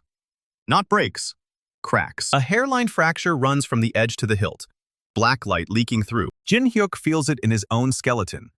A sharp spike of pain that runs up his forearm and into his spine. He doesn't let go. He pushes harder. An laughs. It's not a kind laugh. It's the laugh of a man who has been planning this for 15 years and just watched his plan walk through the door and stab him in the shoulder. He says Jin-hyuk's name, just the name. Like it's a joke they share. Jin-hyuk's answer is the resonance lance, still buried in An's shoulder. He grabs the end of it with his left hand, the one with the emperor core pulsing green beneath the scar, and he drives it deeper. The lance finds something, a seam, a resonance point. The blue thread of Seo-yeon's light inside the needle flares one last time, and Jin-hyuk detonates it. Not the full soul bomb, just the lance. Just enough soul essence packed into a needle to crack An's divine core at the connection point. right where it joins the system. Not enough to kill him, enough to wound him, enough to collect his blood. An's golden light flickers. The suppression array stutters. For exactly one heartbeat, the room goes dark. Jin-hyuk rips the bone blade free. An's blood is on it now, thick and gold and smoking. He flicks the blade to the side, and a single drop of that blood hits the stone floor. The stone melts. The old blacksmith is screaming behind the iron gag. Jin-hyuk can't hear him. Can't hear anything over the roar of the detonation. But he sees the man's eyes. Sees the question in them. Sees the hope. Jin-hyuk spins away from An, brings the bone blade down on the blacksmith's chains. They shatter. The old man rips the gag off his own face and gasps something. Jin-hyuk can't read his lips. Doesn't matter. He shoves the old man toward the door and turns back to An. An is still standing, one hand pressed to his shoulder, golden light streaming between his fingers. The resonance point is leaking. His divine core is bleeding system energy into the room. The walls are glowing with it, the runes drinking it in like thirsty ground. An looks at the blood on his palm, looks at Jin-hyuk. The smile is gone. He says Jin-hyuk just made a mistake. He says the suppression array was designed to stop soul-smelting, not to stop a man from walking in and bleeding. He says Jin-hyuk just gave him exactly what he needed. Jin-hyuk doesn't understand. Then he does. The blood on the floor is moving, not pooling, flowing. It runs into the channels carved in the altar stone, following the runes like rainwater through gutters. The altar lights up. Golden light, pure system energy, the same frequency as An's divine core. The ritual chamber was never on floor 80. It was here, on 82, hidden under a suppression array that masked its signature. And Jin-hyuk just fed it An's blood. The altar cracks down the center. Golden light pours out. The old blacksmith is at the door. Manhwa is hauling him through. And Jin-hyuk is still standing 3 feet from An, bone blade extended, blood on his hands, watching the ritual complete itself with his enemy's stolen essence. An's shoulder wound seals. The resonance lance drops to the floor, spent, dark, empty. And An's divine core finishes its connection to the system. He ascends. Not to monarch, not yet, but to something above prince. Something that makes the air bend around him and the stone floor crack beneath his feet. Golden wings of pure system energy unfold from his shoulder blades. Not physical, not illusion. Something between. The wings sweep the room, and Jin-hyuk is thrown backward into the altar. His spine hits the stone. The cracks already there dig into his back. His bone blade clatters to the floor 2 feet away. His hand is empty. The Emperor core in his forearm is screaming green light, trying to heal him, trying to keep him conscious. It's not enough. An walks toward him, slow, calm. The golden wings fold behind him, and his face is the face of a man who has already won. He bends down, picks up the resonance lance, and snaps it in two between his fingers. The blue light dies. Seo-yeon's last remnant in the world goes dark. Jin-hyuk tries to stand. His legs don't work. The poison is in his spine now, courtesy of the wyvern venom spreading faster with every heartbeat. His vision goes gray at the edges. He's losing. He's been losing this fight for 15 years, and he's still losing. An says he should thank Jin-hyuk. He says the resonance attack was supposed to kill him. He says it would have, if Jin-hyuk had aimed for the heart. He says Jin-hyuk flinched. A half-second hesitation, a tremor in the hand. The muscle memory of a childhood friend who couldn't quite drive the needle home. Jin-hyuk looks at his empty hand. He doesn't remember hesitating, but he doesn't remember a lot of things now. His mother's face, the name of his city, the color of the sky on the day he first met An, back when they were both kids, back before the system, back before any of this. Gone. All of it. Forged into weapons and thrown at gods. Maybe he hesitated. Maybe the last piece of himself that still remembered An as a friend couldn't make the kill. Maybe that's the cost that soul-smelting can never take. Not memory, not voice, not limbs. The one thing it leaves behind because it can't touch it. Hope. An raises his hand. Golden light gathers in his palm, 10 times brighter than before. A sphere of pure system energy that will erase Jin-hyuk from existence. No soul to harvest, no sacrifice to take, just deletion. The old blacksmith screams something. Manhwa is dragging him back through the door, but the old man won't go. He's shouting a name. Not Jin-hyuk's name, a woman's name. The name of the woman who wore the blue light. The woman who built the construct on floor 77. The woman who died 200 years ago, forging the first soul-smelting weapon. He's shouting her name at Jin-hyuk, and Jin-hyuk doesn't know why. Then he does. The emperor core in his forearm cracks wider. Not from damage, from pressure. The black core from floor 100, the one that's been silent and watching for 300 years, is pushing outward through the emperor core's fractures like a tree root through stone. It's not a core. It was never a core. It's a seed. And it's waking up. Black roots explode from Jin-hyuk's forearm. Not skin, not bone. Something else. Something that exists in the space between soul and body. They wrap around his arm, his chest, his spine. The poison burns in his veins, and the roots drink it. The blindness in his eyes clears. The weakness in his legs vanishes. The roots pull him upright. They wrap around his ribcage and squeeze, and the self-inflicted wound on his chest seals with black scar tissue. They wrap around his left hand and fuse with the bone blade still lying on the floor, pulling it back into his grip, sealing it to his palm. On fires the golden sphere, point-blank range. Jin-hyuk raises the bone blade and splits the sphere in half. The two halves fly past him and hit opposite walls, exploding with enough force to crack the obsidian. The room shakes. The altar splits further. The golden runes flicker and die. An's wings flicker with them, the glow dimming, the system connection destabilizing. Jin-hyuk looks at his left arm. The black roots have woven through the emperor core, through the scar, through the bone blade. The blade isn't a separate weapon anymore. It's part of him, fully fused. The soul-smelting technique that forged his skeleton into a weapon has just been pushed to its logical extreme. He is the weapon now. He swings. An dodges, but not fast enough. The blade catches the edge of his golden wing and shears through. System energy screams out of the wound, and the wing collapses into motes of light. An staggers. The divine connection flickers. The ascension isn't stable yet. It needs the ritual to complete. It needs a sacrifice. And Jin-hyuk just destroyed the altar. An's face twists. Not with rage, with something older. Something that looks almost like pride. He says Jin-hyuk always was the better blacksmith. He says it with a smile. Then he raises both hands, golden light gathering in both palms, and the ceiling opens.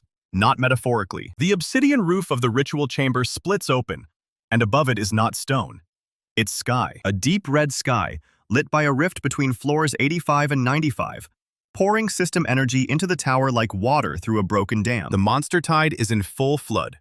An's golden wings reform, twice as large, feeding on the tide energy flooding the room. He rises into the air, pulled upward by the current of raw system power. He's not retreating. He's repositioning. The ritual chamber on floor 82 was never the real arena. The real fight is up there, in the rift, where An can drain endless power. He looks down at Jin-hyuk one last time. He says he'll be waiting on floor 90. He says Jin-hyuk should bring the blade. He says he'll need it. Then he's gone. Pulled up through the ceiling, into the red sky, into the heart of the monster tide. Jin-hyuk stands in the ruined ritual chamber, black roots pulsing through his arm, bone blade fused to his hand, emperor core screaming green light in his forearm. The old blacksmith is staring at him from the doorway. Minho is staring at him. The room is collapsing, chunks of obsidian falling from the ceiling, the altar crumbling into rubble. Jin-hyuk walks to the door. The black roots retract into his arm as he moves, settling back into the emperor core, leaving only black veins visible beneath the scar. The bone blade stays solid. He doesn't know how to make it retract anymore. He's not sure he wants to. Minho asks if he's okay. Jin-hyuk opens his mouth. No sound comes out. The voice is still gone. He settles for a nod. The old blacksmith is shaking. Not from fear, from awe. He reaches out and touches the black veins on Jin-hyuk's forearm, tracing the pattern like he's reading a map. He says a name, the same woman's name he was screaming before. He says she had those veins too. He says she was the first. 200 years ago, she tried to do exactly what Jin-hyuk just did. She failed. The black core consumed her. Jin-hyuk stares at his arm. The black core is still in there. Still watching, still silent. But it didn't consume him. It saved him. He doesn't know why. He doesn't know what the black core wants. But he knows one thing. He knows where to find An. He turns to Minho. He points up, toward the rift, toward floor 90, toward a man with 2 golden wings and an unstable ascension, who just challenged a blacksmith to bring his best weapon to a fight between gods. Minho says they'll never make it. The floors between 82 and 90 are flooded with monster-tide energy. The corridors are crawling with system-spawned horrors. The service ladders don't go that high. He says it's suicide. Jin-hyuk doesn't answer. He walks past Minho, past the old blacksmith, into the corridor. The golden runes on the walls are dark now, the suppression array dead, the guardian statue still frozen from So-yeon's last detonation. He walks through the wreckage of An's command floor, and he doesn't look back. Minho catches up to him. He says he knows a route. He says it's not safe. He says Jin-hyuk will hate it. Jin-hyuk nods. The old blacksmith grabs Jin-hyuk's arm before he can leave. He presses something into his hand, a small metal box, black iron, cold to the touch. He says it belonged to the woman with the blue light. He says he's been holding it for 200 years. He says Jin-hyuk will need it before the end. Jin-hyuk opens the box. Inside is a single rune, not carved, grown. A living thing, pulsing with black light, the same frequency as the roots in his arm, the same frequency as the black core. It's the original Soul-Smelting rune, the first one ever forged. The one that started the school that taught Im Ha-yeon, that taught Baek-hana, that taught So-yeon, that taught Jin-hyuk. The old blacksmith says it's not a weapon. He says it's a key. He says the woman with the blue light used it to seal something under floor 100, something older than the system, something the old gods were afraid of. He says Jin-hyuk will know when to use it. Jin-hyuk closes the box and tucks it into his belt pouch, next to the empty space where the soul fragment cores used to be. He doesn't know what the rune unlocks. He doesn't have time to find out. He has a fight on floor 90, and An Tae-woo is waiting. Minho opens a service hatch in the corridor wall. Behind it is not a ladder. It's a maintenance shaft. Pitch black, no light, no rungs, barely wide enough for a man's shoulders. Minho says it runs parallel to the main transit route all the way to floor 89. He says there's no oxygen above 85. He says the monster tide will try to crush them the whole way. Jin-hyuk climbs in. The shaft is cold and dark and smells like old blood. He braces his back against one wall and his feet against the other, pressing outward to hold himself in place. Then starts inching upward. The bone blade scrapes against the stone. The Emperor core in his forearm pulses green light, the only illumination in the darkness. Minho climbs below him, sword drawn, watching for anything that might come up from the depths. Floor 83 passes in silence. Floor 84 is worse. The shaft is narrower here, and the walls are wet with something that isn't water. Floor 85 is where the air stops. Jin-hyuk's lungs burn. The Emperor core pushes oxygen into his blood directly, bypassing his failing respiratory system.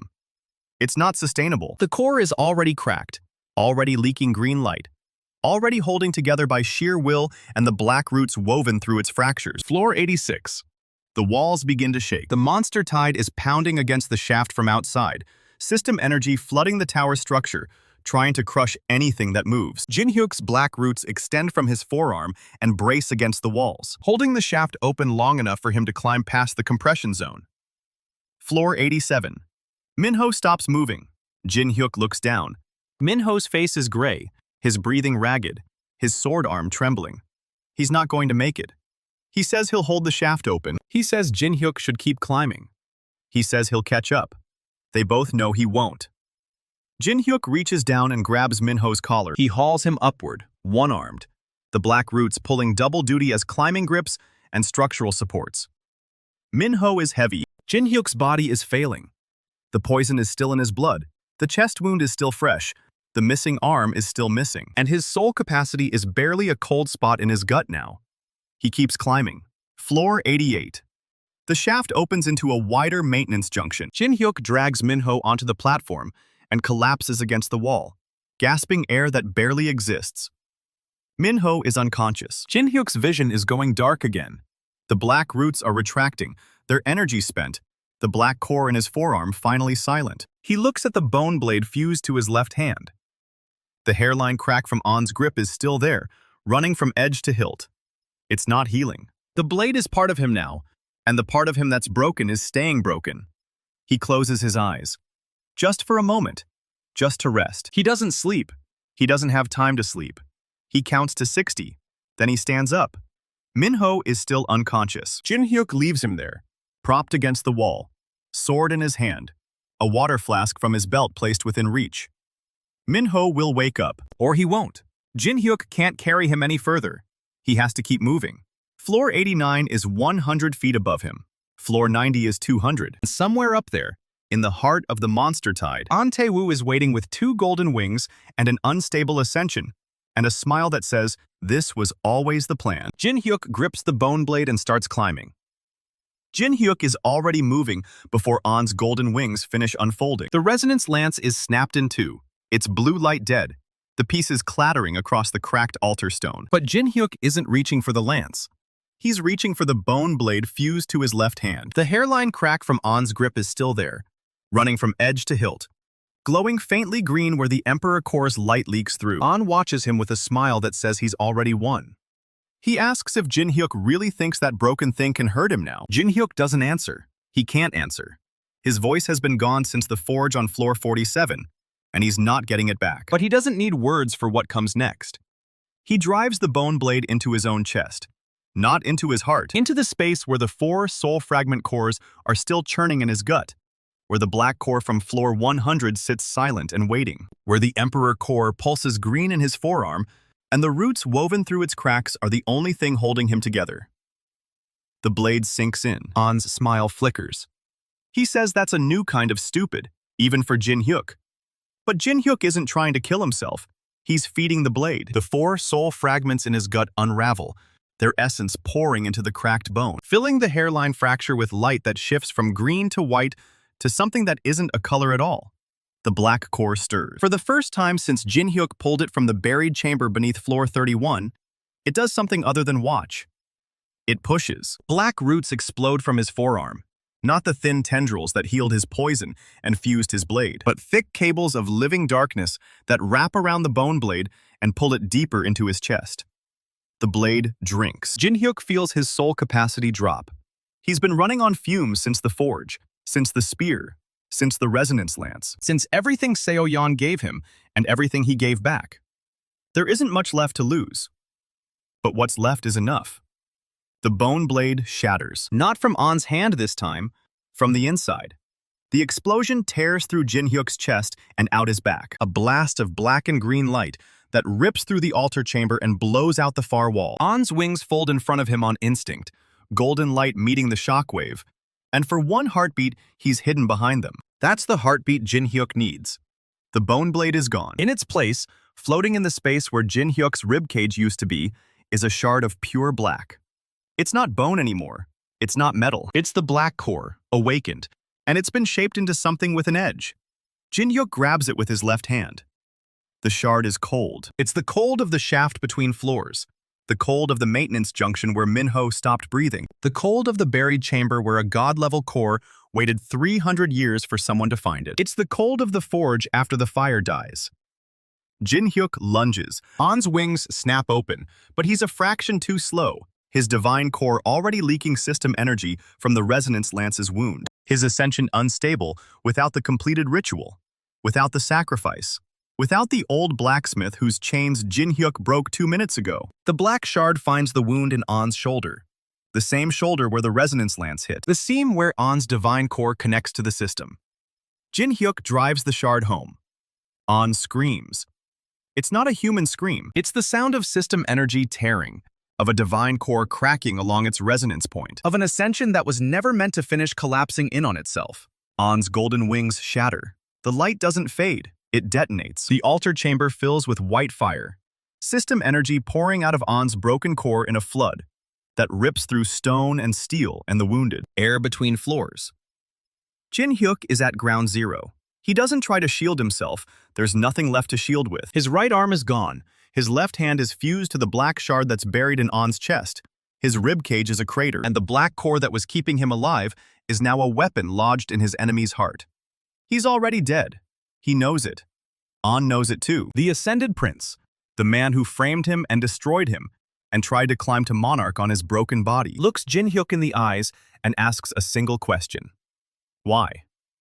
Why throw everything away just to take him down? Why burn his own soul to ash for revenge? Why not just run, survive, find another way? Jin-hyuk can't answer, but he doesn't need to. The black shard answers for him. It pulses once, a heartbeat of darkness in the center of all that white fire. And then it pulls. An's divine core rips free of his chest, a sphere of molten gold wrapped in black roots, still connected to the system by threads of light that are snapping one by one. The core is beautiful. It's the most beautiful thing Jin-hyuk has ever seen, and then it cracks. The explosion takes everything. The altar, the chamber, the walls, the ceiling, the floor, the suppression array that's already dead, the chains that held the old blacksmith. The golden doors Jin-hyuk crashed through shoulder first 5 minutes ago. It takes An's body, wings and all, erasing him from existence in a flash of light that isn't gold anymore but white, pure white. The white of a forge at its hottest. The white of a soul burning itself out.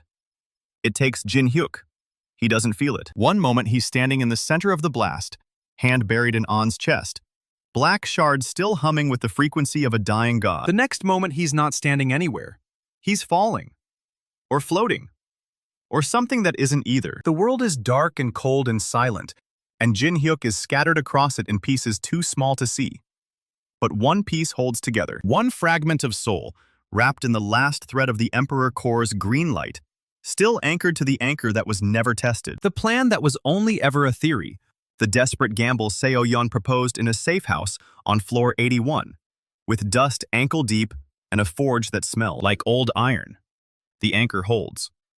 Jin-hyuk's soul fragment drifts in the darkness, not alive but not quite dead, held together by a cracked Emperor core and a promise made to a dead woman's blue light. He doesn't know how long he drifts. Time doesn't work here, but eventually something reaches for him. A hand. Human. Calloused. The hand of a man who spent his life holding a sword. Jang Min-ho. He's standing in the wreckage of the altar chamber, his face gray, his breathing ragged, his sword arm trembling. He should be unconscious on floor 88. He should be dead. But he's here, on floor 90, in the crater where an ascended prince just died, and his hand is closing around a fragment of soul that used to be Kang Jin-hyuk. Min-ho doesn't say anything. He can't. He's barely standing, but he tucks the fragment into a pouch at his belt, next to a water flask he never drank from, and he starts walking. The old blacksmith meets him at the shattered doors. He's old. Older than he looked in the junkyard on floor 47. Older than he looked in the chains on floor 82. His face is a map of burn scars and forge smoke, and his eyes are the color of cooled embers. He looks at the pouch at Min-ho's belt. He asks if that's him. Min-ho nods. The blacksmith asks if it's enough. Min-ho says it has to be.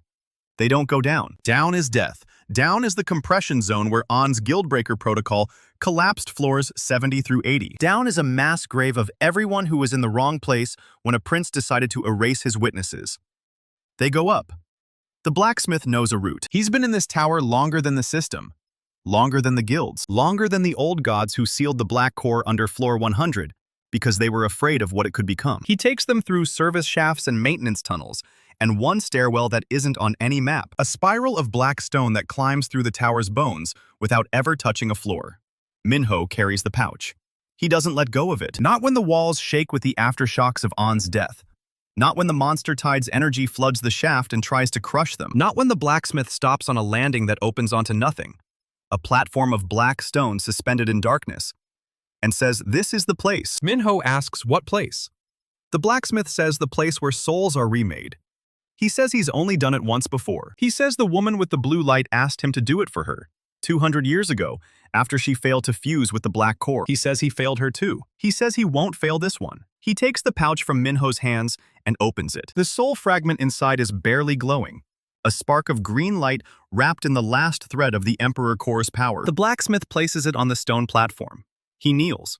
He's old, and kneeling hurts him, and he does it anyway. He draws a circle around the fragment with a piece of chalk that's been in his pocket for 2 centuries, waiting for this moment. He draws runes inside the circle. Not the soul-smelting runes Jin-hyuk learned from Seo-yeon. Not the runes Baek-hana used to discover the resonance workaround. These are older. These are the runes that came before soul-smelting, before the system, before the tower itself. The blacksmith cuts his palm with a knife he pulls from his belt. He lets the blood fall into the circle. 8 drops, 1 for each rune. The circle ignites. It's not fire. It's the same black light that pulsed in the original soul-smelting rune, the living rune in the metal box. The rune the blacksmith gave Jin-hyuk and told him he'd know when to use. Min-ho asks what's happening. The blacksmith says the rune is a key. He says it unlocks more than one door. The black light spreads across the stone platform, tracing the runes, filling the circle, wrapping around the soul fragment like a cocoon. The fragment pulses. Once. Twice. On the third pulse, it grows. The blacksmith's blood is feeding it, his life force pouring into the circle. And Minho can see the old man aging with every heartbeat. He tells him to stop. The blacksmith says he can't. He says the circle demands a price, and the price was always going to be paid by someone. He says it might as well be him. He says he's been waiting 200 years to make up for failing the woman with the blue light. He says this is his redemption. Minho watches the old man die. It's not fast. It's not painless. But the blacksmith doesn't scream. He doesn't flinch. He just keeps feeding the circle until there's nothing left of him but ash and embers, and the smell of a forge that's finally gone cold. The circle pulses one last time, and then it breaks. The stone platform cracks down the center, and something rises from the darkness inside. It's a body. Human. Whole. 2 arms, 2 legs, a chest that rises and falls with breath. The face is Kang Jin-hyuk's face, but younger, unmarked, without the scars of the forge or the hollows of a soul that's been burned too many times. His eyes are closed. Minho crouches beside him and puts a hand on his chest. The heartbeat is steady. The breath is slow. The body is warm. He's alive. Minho sits back on his heels and stares at the ceiling of the shaft, at the darkness where stone meets void. And he doesn't know whether to laugh or cry. He does neither. He just waits. 10 minutes pass. An hour. The monster tide's tremors are fading now, the system energy receding as the rift between floors seals itself. An is dead.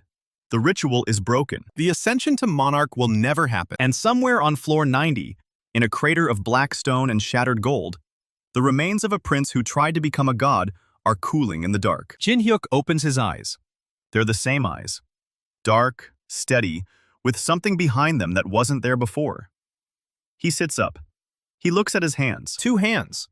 2 arms. His right arm is back, the one he lost when the black blade exploded on floor 40. The one Seo-yeon replaced with an emperor core and a bone dagger, and a weapon that was never meant to be permanent. He flexes his fingers.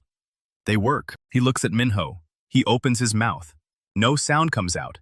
His voice is still gone. That piece of him didn't come back, but his eyes ask the question anyway. Where is An? Minho tells him. Dead. His divine core destroyed. His body erased. His ascension shattered. The monster tide is over. The ritual is broken. The tower is still standing. Jin-hyuk closes his eyes again. He doesn't smile. He doesn't cry. He just breathes. 1 breath, 2 breaths, 3 breaths. Each one a reminder that he's still here, that the anchor held, that Seo-yeon's desperate theory was right. When he opens his eyes again, they're focused. He points up. Minho asks what's up there. Jin-hyuk traces a number in the dust on the stone platform. 100. Minho says that's suicide. Jin-hyuk doesn't answer. He just stands up, and his legs hold him, and his arms are whole. And somewhere inside his chest, the Emperor core is still pulsing green light. Cracked but unbroken. The anchor that pulled him back from the edge of nothing. He's not done. The god on floor 100 is still waiting. The original Soul-Smelting rune is still in its metal box, tucked into a belt pouch that somehow survived the explosion, pulsing with black light and the memory of a woman who wore blue. And somewhere under floor 100, sealed by a key that's been waiting 2 centuries for the right hands to turn it. Something the old gods were afraid of is still dreaming. Jin-hyuk starts walking. Minho follows. He doesn't ask where they're going. He already knows. The story isn't over. It's just getting started. Jin-hyuk stands at the threshold of floor 100, and for the first time since his rebirth, he hesitates. The door isn't a door. It's a wound in the air, a seam where the tower's stone simply stops, and something else begins. Black light leaks through it. The same black light that pulses inside the metal box. The same light that burned in the original Soul-Smelting rune. The rune is a key that unlocks more than one door. And this is what the old blacksmith meant. Minho stands 3 steps behind him, arms crossed, jaw tight. He asks if Jin-hyuk is really going in there alone. Jin-hyuk doesn't turn around, and he doesn't answer. His voice is still gone, and even if it weren't, there's nothing left to say. He steps through the seam. The world on the other side isn't a floor. It's a cathedral built from silence and old light. The ceiling is gone, replaced by a dome of compressed stars. Thousands of them, each one a different color, each one a soul that never made it back down.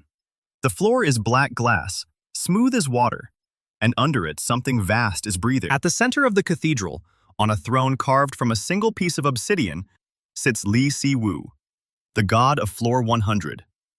He doesn't look like a god. He looks like a man who stopped counting centuries 200 years ago and never found a reason to start again. His hair is white, not from age, that from something that burned the color out of it.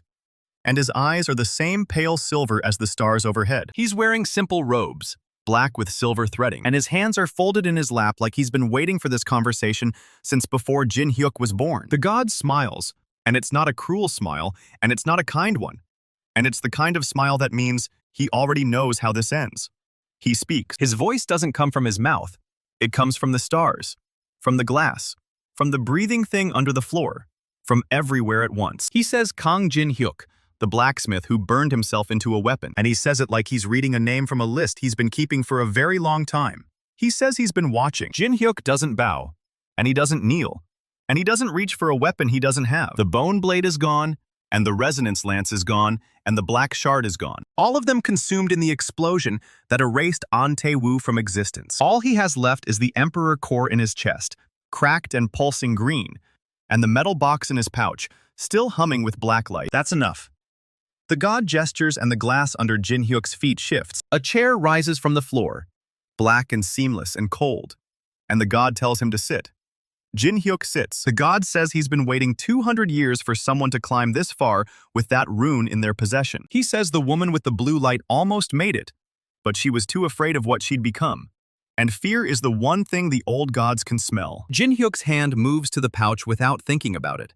The metal box pulses against his palm, warmer now, and the god notices. He says the rune is older than the system, and older than the tower, and older than the gods themselves. He says it was made by someone who understood that divinity is just another kind of cage. He says the woman with the blue light understood that too. But understanding isn't the same as accepting, and she couldn't accept what the rune was asking her to do. Jin-hyuk opens his mouth on instinct, and no sound comes out. The god tilts his head. He says the voice is a small price to pay. He says Jin-hyuk has already given more than most, and he'll give more before this is over. He says that's why he's still alive. The glass under Jin-hyuk's feet vibrates. The breathing thing beneath it shifts, and for a moment he can feel its shape. Something coiled and massive and patient. Something that's been sleeping down there since before the first human ever climbed a dungeon floor. The god says that's the truth of the tower. He says every floor is a layer of skin, and every dungeon is a rib, and the whole thing is a body wrapped around a heart that hasn't beat in 10,000 years. He says the system isn't a game. It's a leash. Jin-hyuk thinks of An Tae-woo, who built his entire empire on climbing that leash. And he thinks of Seo-yeon, who spent her whole life trying to cut it. He thinks of the old blacksmith, who waited 200 years for a redemption he finally got on a stone platform under floor 90. He thinks of the woman with the blue light, who was too afraid to finish what she started. He isn't afraid. The god seems to know that. He leans forward on his throne, and his silver eyes flicker with something that might be curiosity or might be hunger. And he says, there's a question Jin-hyuk needs to ask. Jin-hyuk reaches into the pouch and pulls out the metal box. He sets it on the glass between his feet. The black light inside it is pulsing faster now, matching the rhythm of the breathing thing under the floor. This is the question. The god looks at the box, and for the first time his smile changes. It becomes something closer to recognition. He says the rune is a key, and the lock is under his throne. And the thing inside the lock has been waiting for someone who wasn't afraid to turn it. He says Jin-hyuk can open it, and he says if he opens it, the tower will change and the system will break and everything the gods built will come undone. He says he won't stop him, and he says that's the only warning he's going to give. Jin-hyuk picks up the box. He stands up. He walks toward the throne, and the glass cracks under his feet with every step. Not from his weight, but from the pressure of the rune waking up. The breathing thing under the floor is breathing faster now. The god watches him come, and his hands are still folded in his lap, and his expression is unreadable. Jin-hyuk stops 3 feet from the throne. The metal box is shaking in his hands, and the black light is spilling out of the seams, and the rune inside is screaming, a sound only he can hear. A sound that feels like every soul he's ever burned, and every memory he's ever lost, and every price he's ever paid, all compressed into a single, vibrating note. The god says he can still walk away. Jin-hyuk opens the box. The black light explodes outward, and the cathedral goes dark, and the stars overhead blink out one by one like candles in a wind. The breathing thing under the floor stops breathing. And then it roars. The glass shatters. Jin-hyuk is falling. Not through the floor, but through something deeper. Something that doesn't have a direction, and the roar is all around him now. The sound of a heart that's been sleeping for 10,000 years finally waking up. He hits something solid. He's on his knees on a surface that isn't glass and isn't stone and isn't anything he recognizes. It's warm and it's soft, and it pulses under his palms like living flesh. The darkness around him isn't darkness. It's the inside of something. The metal box is still in his hand, but it's empty now. The rune gone. The black light gone. Everything gone except the echo of that roar still vibrating in his bones. A voice speaks. It isn't the god's voice. It's older than the god and deeper than the god, and it comes from the flesh under his hands, and the darkness around his body, and the pulse beating in his ears. It says he's been waiting 10,000 years for someone to bring him the key. It says the key wasn't for a lock. It was for a door, and the door was the god on the throne. And Jin-hyuk just killed him without lifting a finger. Jin-hyuk's chest tightens. The emperor core pulses green, and the cracked veins thread light through his rebuilt body.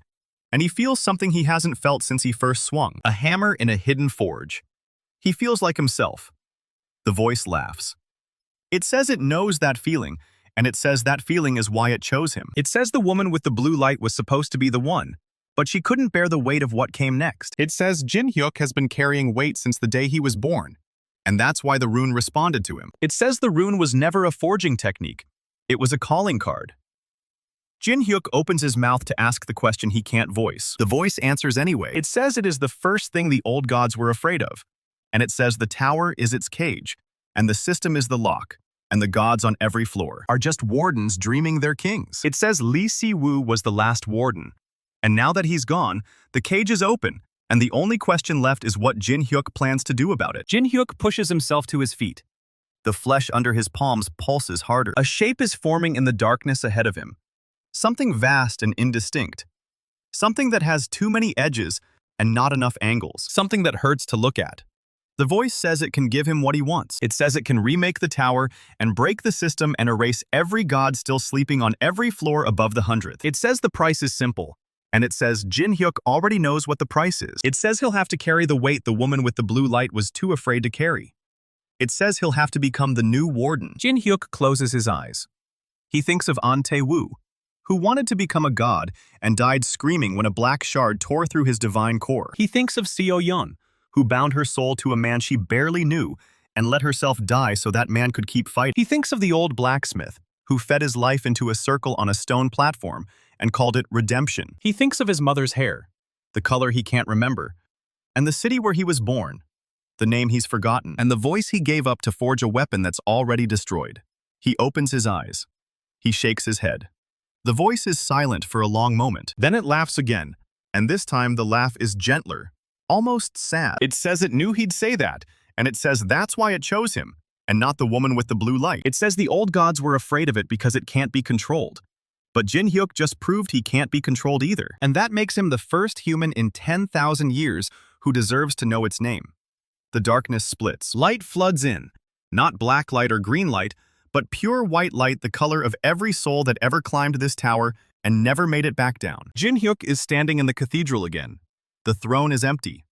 The god is gone, erased from existence by the simple act of opening a metal box. The stars overhead are starting to flicker back on, but they're different now. Dimmer, older, like the tower itself is recovering from a wound. The breathing thing under the floor is quiet, not dead and not sleeping, just waiting. The metal box lies open at Jin-hyuk's feet. The rune is gone, burned out. Nothing left but a faint scorch mark on the iron lip. He picks it up anyway because some things are worth keeping, even when they're empty. He walks back toward the seam where he entered, the wound in the air that leads back to floor 99, back to Minho, back to whatever's left of the world below. The voice speaks one last time before he leaves. It says its name is Eternity, and it says it will be waiting when Jin-hyuk is ready to carry the weight. It says he knows where to find it. Jin-hyuk steps through the seam. Minho is still standing where he left him, arms crossed, jaw tight, but his eyes widen when he sees Jin-hyuk emerge. He asks what happened in there, and then he looks at the empty metal box in Jin-hyuk's hands, and he stops asking. Jin-hyuk points down. Floor 99 and floor 98, and every floor between here and the ground. All of them still full of guilds and monsters, and players who don't know that the last warden just died. The tower is still standing, and the system is still running, and Jin-hyuk's body is still whole. He's not done climbing. He's just getting started. Jin-hyuk steps out of the seam, and the wound in the air seals behind him with a sound like a throat closing. Minho is still standing there, arms crossed, jaw tight, and he looks like he hasn't moved an inch since Jin-hyuk vanished into that cathedral. His eyes drop to the empty metal box in Jin-hyuk's hands. He opens his mouth to ask the question, and then he stops, because the look on Jin-hyuk's face tells him everything he needs to know. The god is dead. Not wounded, not sealed, not driven into some deeper pit to lick its wounds for a few thousand years.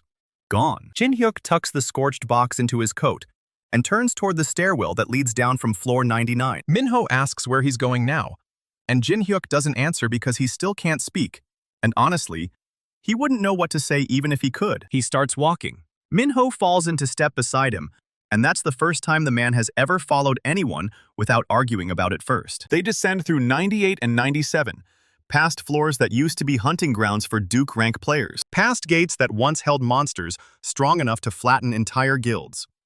Everything is quiet now. Not the quiet of emptiness, but the quiet of something holding its breath. The system is still running, but it feels different, thinner, like a coat of paint over a wall that's already cracking open. Jin-hyuk can feel it in his chest, where the Emperor core still pulses green against his ribs. The core is cracked and the cracks are glowing brighter than they did before. Like the thing inside it is waking up a little more with every step he takes. He doesn't stop walking. They reach floor 80, and the corridor is still scarred from the fight. Black streaks on the walls where An's golden wings burned through stone. The altar chamber beyond, still collapsed into rubble. Minho pauses there and looks at the destruction and asks the question he's been holding since Jin-hyuk stepped out of that seam. He asks if it's really over. It's not over. The god on floor 100 is dead, but the tower is still here, and the system is still running. And every player from floor 1 to floor 99 is still trapped in a cage that doesn't have a warden anymore. And something under the tower is waiting for him to come back and carry the weight. Minho doesn't know any of that yet. He just sees Jin-hyuk shake his head, and he nods like he expected that answer, and he keeps walking. They descend through 60 and 50 and 40, past floors where Jin-hyuk forged his first weapon and lost his first memory. Past the buried chamber beneath floor 31, where he found the god-level core that started all of this. Past the collapsed tunnel, where a masked hunter threw a compressed core cylinder and nearly buried him alive. Every floor is a scar. Every scar is still bleeding. They hit floor 20 and the air changes, because that's where the lower-tier players live. The commons and the barons. The people who never climbed high enough to see what the top of the tower really looks like. They're still hunting and leveling and fighting each other over scraps of loot, like nothing just changed. Like the god who ruled the 100th floor didn't just get erased from existence by a blacksmith who can't even speak. Minho watches them scurry past and asks if Jin-hyuk is going to tell them. Jin-hyuk doesn't answer. What would he even say? The system is a leash, and the tower is a cage, and every floor above the 100th is still full of gods who don't know their warden is dead. That a voice called Eternity is waiting in the dark under the tower, and it wants someone to carry a weight that broke the woman with the blue light. 200 years ago? They're not ready to hear any of that. Maybe they'll never be ready. But Jin-hyuk didn't climb all the way to the top and lose his voice, and his arm, and his memories, and the woman who bound her soul to his just to let the cage stay closed. They reach the ground floor, and the gate to the outside world is standing open, sunlight spilling through it like nothing ever happened. Jin-hyuk steps through the gate, and the sunlight hits his face, and for a second, he just stands there, eyes closed, breathing air that doesn't taste like monster blood and forge smoke. Minho stops beside him and asks what happens now. He looks up. The tower is still there, a black spire punching through the clouds, stretching up into a sky that's the wrong color if you know what to look for. Too pale, too thin, like a dome painted to look like sky. The system is still running, the cage is still standing, but the warden is dead, and the door is open, and Jin-hyuk knows exactly what he has to do next. He starts walking again, not away from the tower, and not toward the city, and not toward whatever's left of the life he had before An Tae-woo framed him and stripped his rank, and turned him into a disgraced blacksmith who forges weapons out of his own bones. He walks toward the base of the tower where the old foundation stones are buried under centuries of dirt and blood and forgotten history. Minho follows him, and he's asking questions now, rapid fire. The kind of questions a man asks when he's starting to realize he doesn't know half of what's going on. Jin-hyuk doesn't answer any of them because he still can't speak, and honestly, The answers would only make Minho ask more questions. They reach the foundation stones, and Jin-hyuk kneels and presses his left palm against the black rock. The Emperor core in his chest pulses green, and the cracks in the stone pulse back. A faint green light that matches the core exactly. Like the tower is answering him. The breathing thing under the floor is still waiting. It knows he's here. It knows he refused to become the new warden. And it knows he's still carrying the weight anyway. Because that's what Jin-hyuk does. That's what he's always done. Carry weight that should have crushed him and keep walking. Minho sees the light in the stone and goes quiet. He's been through enough in the past few days to know when he's out of his depth, and this is definitely one of those times. Jin-hyuk pulls his hand away from the stone and stands up and turns around. He faces the city and the sky, and the tower and everything that's still broken. And he spreads his arms wide like he's showing the world something. He forgot how to see. The green light in his chest flares brighter and brighter until it's burning through his coat and his skin and the bones underneath. A cold green fire that doesn't hurt and doesn't heal and doesn't do anything except announce to every god still sleeping on every floor above the 100th that something just changed. The system flickers. Every player in the tower feels it. A stutter in their status window. A glitch in their skill list. A moment where the rules of the game they've been playing for their entire lives just stopped working. It only lasts a second, but a second is long enough for a message to flash across every screen on every floor. Words written in green light instead of the system's usual blue. A single sentence that no one recognizes and everyone understands. Come and see. Minho reads the message and his jaw drops open, and he looks at Jin-hyuk like he's seeing him for the first time. He asks what the hell that was. And Jin-hyuk doesn't answer, but he doesn't have to. Because Minho already knows. The blacksmith just sent an invitation to every player in the tower, and every god above it, and everything that's been sleeping under the foundation stones for 10,000 years. Come and see what happens when a man who's lost everything refuses to lie down and die. The green light fades, and Jin-hyuk drops his arms and starts walking again. This time toward the city. Toward the streets where the low-tier players are already spilling out of their hovels and staring up at the tower with wide eyes. They don't know his name yet. They don't know that the god on floor 100 is dead, and they don't know that the system is a leash, and they don't know that a voice called. Eternity is waiting in the dark for someone brave enough or stupid enough to carry the weight. But they're about to find out, because Jin-hyuk isn't done climbing yet.